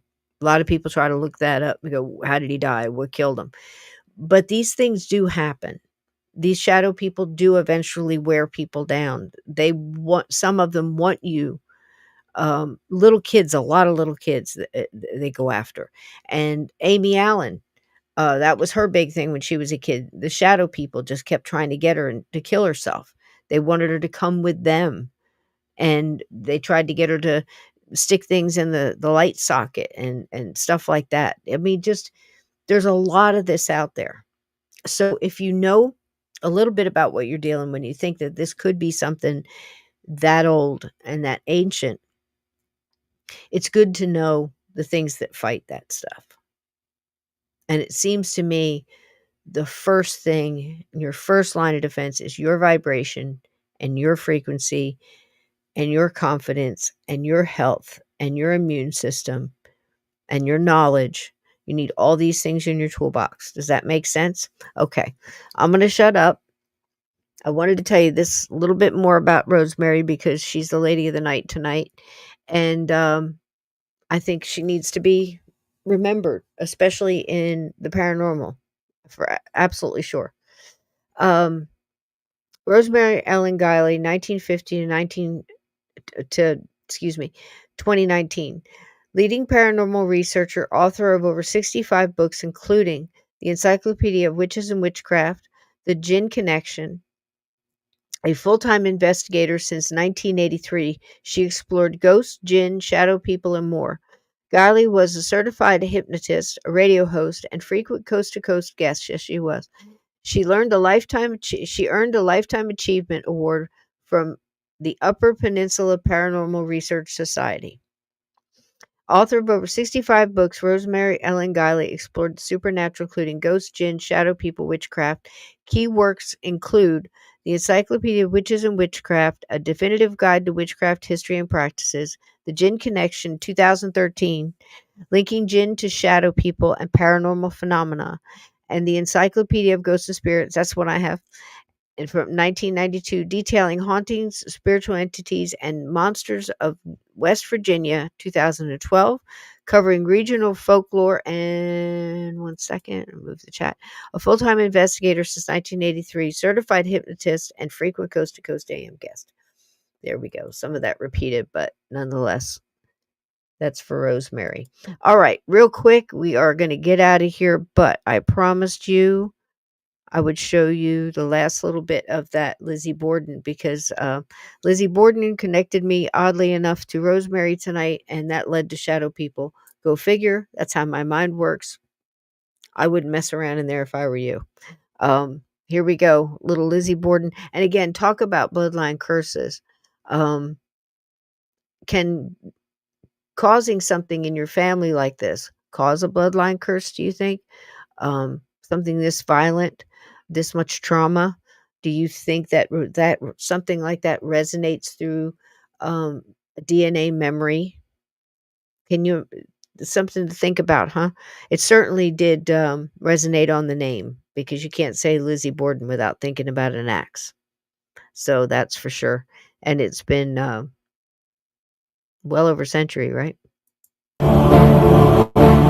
When it comes to New England hauntings, one family's tragedy placed Fall River, Massachusetts at the top of the list. The story dates back to August 4th, 1892, when Lizzie Borden was accused of killing her father and stepmother. After a 13-day trial, Lizzie was acquitted, but the crime was never forgotten. Lizzie moved from the house she shared with her parents, but she stayed in the area for the rest of her life, and some say beyond. And here's something you should know. If you're interested in the Borden murders, you can stay overnight at the scene of the crime. Lizzie Borden Bed and Breakfast Museum. That's not available on Halloween night. We're actually booked, and we're booking for next year. We run a bed and breakfast here where people can stay over, pretty much have the run of the house, try to solve the mystery itself. The house can accommodate 16 guests, most of whom clamor for certain rooms. Some people want the John Morris guest room, which is where Mrs. Borden's body was found. Some people prefer the Andrew and Abby suite because it does have a private bath. Some people prefer Lizzie and Emma's room. They want to try to think like Lizzie's thought, wake up in the morning, try to decide what she was thinking or decide if she really did it or not. But guests who come here may be in for another surprise. Almost every employee at the inn claims to have had at least one strange experience they simply couldn't explain. Eleanor Tibbiant is the night manager. She swears she encountered a ghost in this parlor. A ghost who may have reached out from the home's dark past. The most recent experience I had was very strange and rather scary. I was walking through the sitting room. All of a sudden, as I walked past the sofa where Mr. Borden was murdered, there was this hand on my shoulder, the pressure of a hand. And at first it didn't register. I felt this tightening on my shoulder and it just didn't register. I think it was Mr. Borden. I really do. Maybe he was trying to tell me Lizzie did it. I don't know. I always said, I don't think she did it. I think she had help and I think she was involved, but I really don't think she actually did it. So maybe he was trying to tell me she did do it. The basement seems to be the premier location for ghost sightings.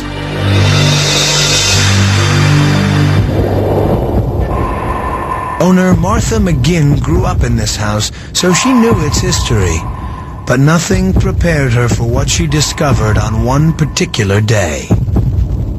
I was going down the basement. As I reached the bottom of the stairs, coming toward me from the keep cellar room was, I can only describe it as kind of a silhouette. What Martha saw was a Victorian woman.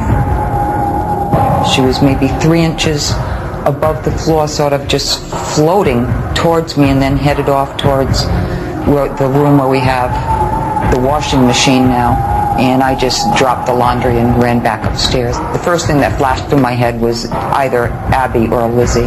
But that wasn't the first time Martha had witnessed something out of the ordinary while living in this house. Throughout her childhood, there were many frightening incidents. I was in the kitchen one day and I heard this banging noise, and I walked out into the entry and the window was just banging up and down, up and down, up and down. But it seems that whatever is happening in the house is not reserved for the people who live and work here. Nope. Over the years, there have been several guests who claim they have sensed some otherworldly presence, a presence they believe has something to do with the grisly history of the home. No one knows why the B&B is visited by ghosts, but some believe when people make a tragic departure from life, they are caught inside two worlds, trapped somewhere between the living and the dead. And that belief has led to some interesting theories as to why the house may be haunted. I think that there was a passion in the killing that had to be motivated by something very strongly felt, a family member. And I think she had the most to gain and the type of personality to do it. I don't think she did it alone. I think she did it with the maid. So who are these phantoms frequenting the inn? And why are they desperately trying to make contact? No one knows for sure. But many believe it's most likely Andrew and Abby Borden who are trying to tell the world what really happened. And as for Lizzie, well, she may still be around, even though her life had a much different but no less tragic ending. You see, although Lizzie was never convicted of the murders, she suffered as well. After trial, Lizzie never returned to the scene of the crime. But surprisingly, she never left Fall River either, and the next chapter of her life was as bizarre as the first. She was ostracized. She was treated as a social pariah. She had two options. If she had left Fall River, she would have been accused of running away because they would have said that she couldn't look them in the eye because she was guilty. So she chose to stay here. It was the city that she had always called home. And she lived here for 34 years, treated by most of her contemporaries, not all, but most, as though she had done it. Guilty or innocent, we may never know. Only one thing's for certain. If Lizzie did in fact kill her parents, she took her secret to the grave. And here's a secret about that grave. Even in death, Lizzie had a strange attachment to Andrew and Abby.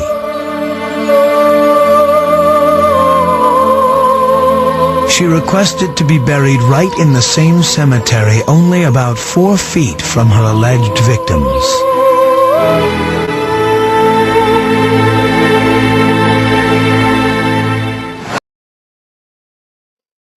Well, how about that?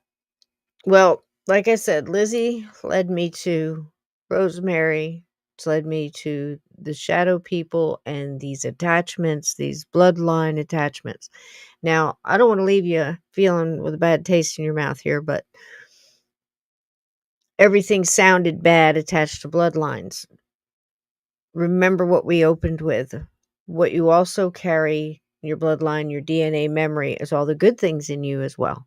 All the good things that you have chosen to emphasize and work on, and all those traits. We all have the traits that we want to keep down and change, that we all fight with, like, the ugly, angry monster that pops out, or maybe we have a tick that, we picked up from grandpa or whatever.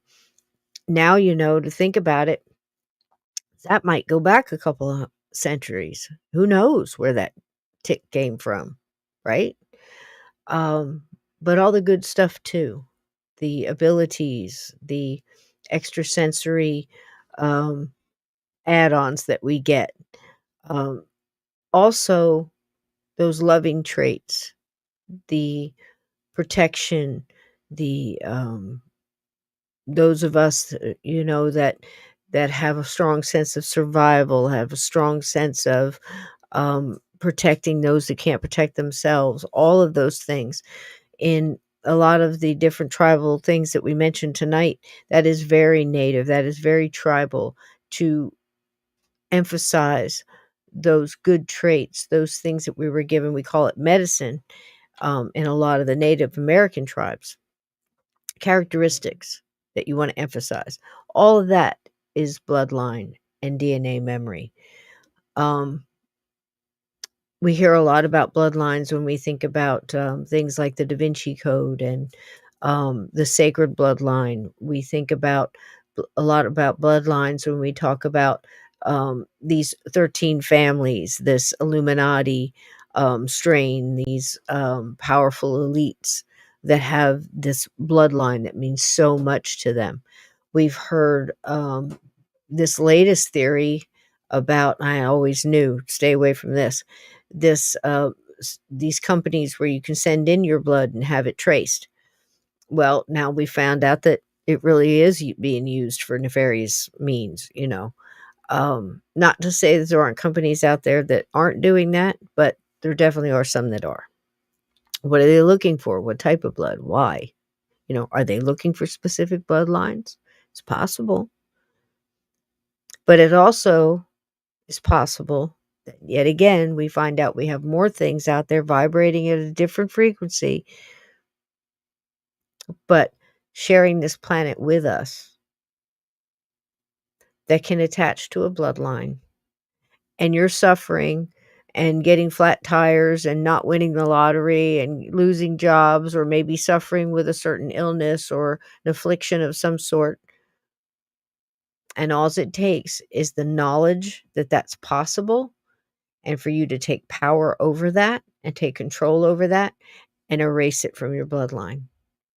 And again, I'll leave you tonight with the thoughts of looking into doing that, claiming it. Remember my friend telling you about the little luncheon she had and the teacher? She couldn't get through, right? And maybe doing, like I said, a cord cutting meditation. If you don't know how to do this, do a short, you don't want to get into anything really deep, meditation. Remember I told you, always listen through, make sure they're not putting any funny business in there, and then relax and go through and cut the cords. And a lot of this has a lot to do with your intent, your vibration, like I said, but your taking power over the situation, taking control of the situation, knowing you have that power to do that. Whether it's, we've talked many a time too about phone calls. If you're not strong enough to take that phone call, if you know it's going to take you down a dark path and you don't want to do, you take control over that. Put it off. Put it off to a time where you're stronger. A lot of these things that we're talking about tonight, going to do a paranormal investigation, I can see how you'd be that hectic kind of person trying to get there, trying to work through the traffic, trying to get, whatever. Take the time before you go into it. for a little self-care. Stop and regroup. Get yourself together. And if you're sick, infirmed, or any of the things that you think might make you vulnerable walking into a situation like that, don't. And if you're feeling vulnerable or you're with people that are dragging the situation down, don't do it. It's not worth it. But know that you can take control of this. I highly recommend all of Rosemary Ellen Guiley's books, the wonderful interviews we listened to tonight, the fantastic podcast, the Big Seance, and The Truth Be Told TV. It's fantastic, and they have great guests on there, really in-depth, especially Patrick Keller. He makes it fun, and he really does have some fantastic guests on there. And I don't know if he's still doing it, but he has such a library of stuff you can binge watch for a very long time before you run out. So there you go. Rosemary's books. I'm sure they're available online. I'm sure you'll be able to get them on Etsy. I recommend getting hardcovers. Go for the encyclopedias if you're interested in any of that. They're very well put together, extremely thorough. And please go at this whole thing with respect. This, like a lot of the entities we talk about, and the even the black-eyed kids and the men in black and all of that stuff, treat it with respect. Go at it with the right attitude. They don't like being made fun of, and they don't like being ridiculed and mocked. Something here happened recently in the paranormal world with the Rivera family and a doll that happened to be locked up in the Warren Museum. I don't know who has control of that now. I don't know if it's John Zaffis or if it's Zach Bagans bought it and maybe combined it with his museum. I don't know. However, here's the thing. A lot of things have been said for the past couple weeks. First of all, this is a gentleman who had a family, and they're suffering, and they are in mourning right now. And we don't need to be bringing up all kinds of stuff and using it for clickbait or whatever. That's my opinion. Do I think that mocking a haunted object can get you hurt? Well, it's happened multiple times over in the centuries. Is it the doll, or is it the thing attached to the doll that you're mocking? So I don't know. I can't tell you that. I can say what it looks like. I can say for definitive and absolute sure that man's name will forever be attached to that object now, that doll. Because it doesn't matter if it was or it wasn't. It always will be now. Do you see what I'm saying? Because that's the way this works. That's the way the scuttlebutt in the paranormal works. But do I think it's a good idea to go mocking things like that? No. I went to a convention not very long ago.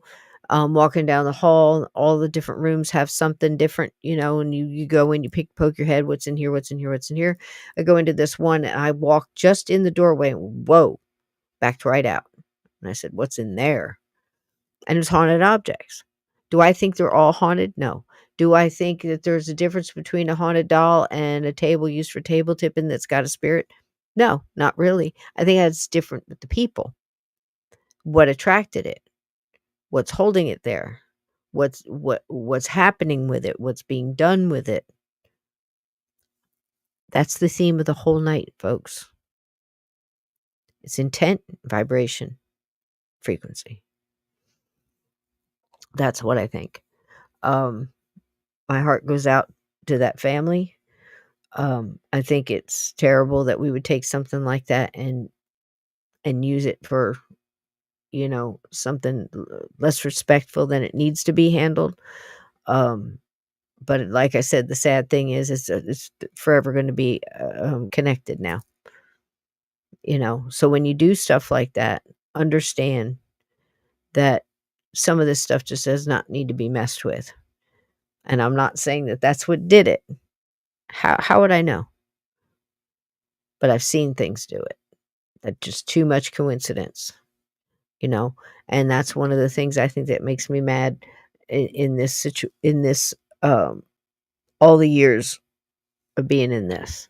in the paranormal is people saying that ghosts can't hurt you or things like this can't hurt you. You need to be told the truth. Yes, they can. And they will, and they have, and they'll do it again. So you have to learn what fights that and how not to be stupid. That's the best thing I can do. I love you all. Thanks again to the Lily White Band. And do you want another nice little song on the way out to carry you out of here and leave you on a good vibe? How about a little blues from, again, thanks for Steve for reading the bio on the Rusty Lily White Band. And I'm thrilled to be able to do some of these videos for you and for you to hear this music. And when the album comes out, I'll let y'all know where to get it if you want it. But I pick out all the paranormal stuff. They do a lot of the shadow in the shadows behind the trees, kind of shadows in the breeze kind of stuff. And I love it. It's got a really good sound, and anybody that's still doing their craft, man, I'm all for it. So here we go. I love you all. Thanks for being here tonight. Tomorrow night's movie will be John Carpenter's The Thing, only on the Rumbles. So get over there and follow us. It's free, and we'll watch a movie on Tuesday night and hang out in the chat. Thank you for being here tonight. Hit the like if you can.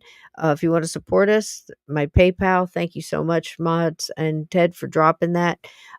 Miss everybody that wasn't here tonight, and I hope you all are doing well.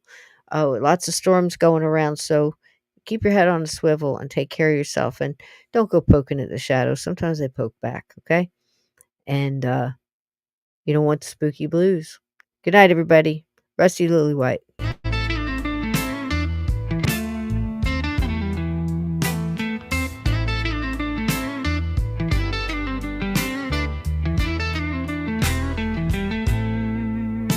In the dead of night, when the shadows creep, I hear a whisper calling from the depths of sleep. An old guitar strumming a lonesome tune, echoes of the past beneath the silver moon.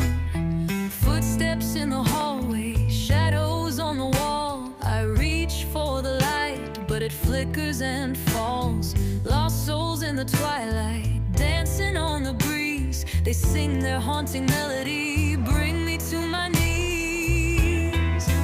Oh, the spooky blues, they charm the air. Ghostly harmonies floating everywhere.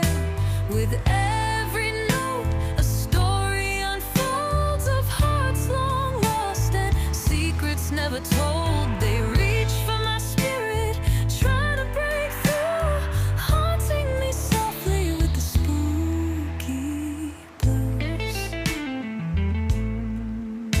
There's a chill in the air, can you feel it too? A presence in the corner, a shadow in the view. There's laughter in the silence, whispers in the dark, engulfed by the memories that leave an endless mark. Old wooden floorboards creak beneath my stride. I dance with the echoes of the ones who've died. In each corner of this room, their spirits seem to play. As the haunting blues follow, they won't fade away. Oh, the spooky blues, they charm the air. Ghostly harmonies floating everywhere. With every note, a story unfolds of hearts long lost and secrets never told. They reach for my spirit, try to break through, haunting me softly with the spooky blues. Candles flicker low, shadows dance on the wall. I hear the voices of the lost, I can almost hear them call. Every strum of the guitar feels like a ghostly breath, a melody of life intertwined with death. I delve into the echoes, searching for a sign. The love that was forgotten still ties us through time.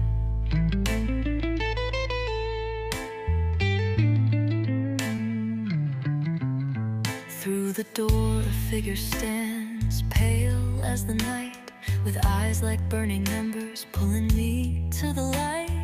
In this haunting moment, I don't wanna let go, caught up in their embrace and the music's flow. We're dancing through the ages, waltzing in the dusk. Their whispers fill the air like a bittersweet musk. With every note I play, I feel the spirits near. In the melody of hauntings, I confront my fear.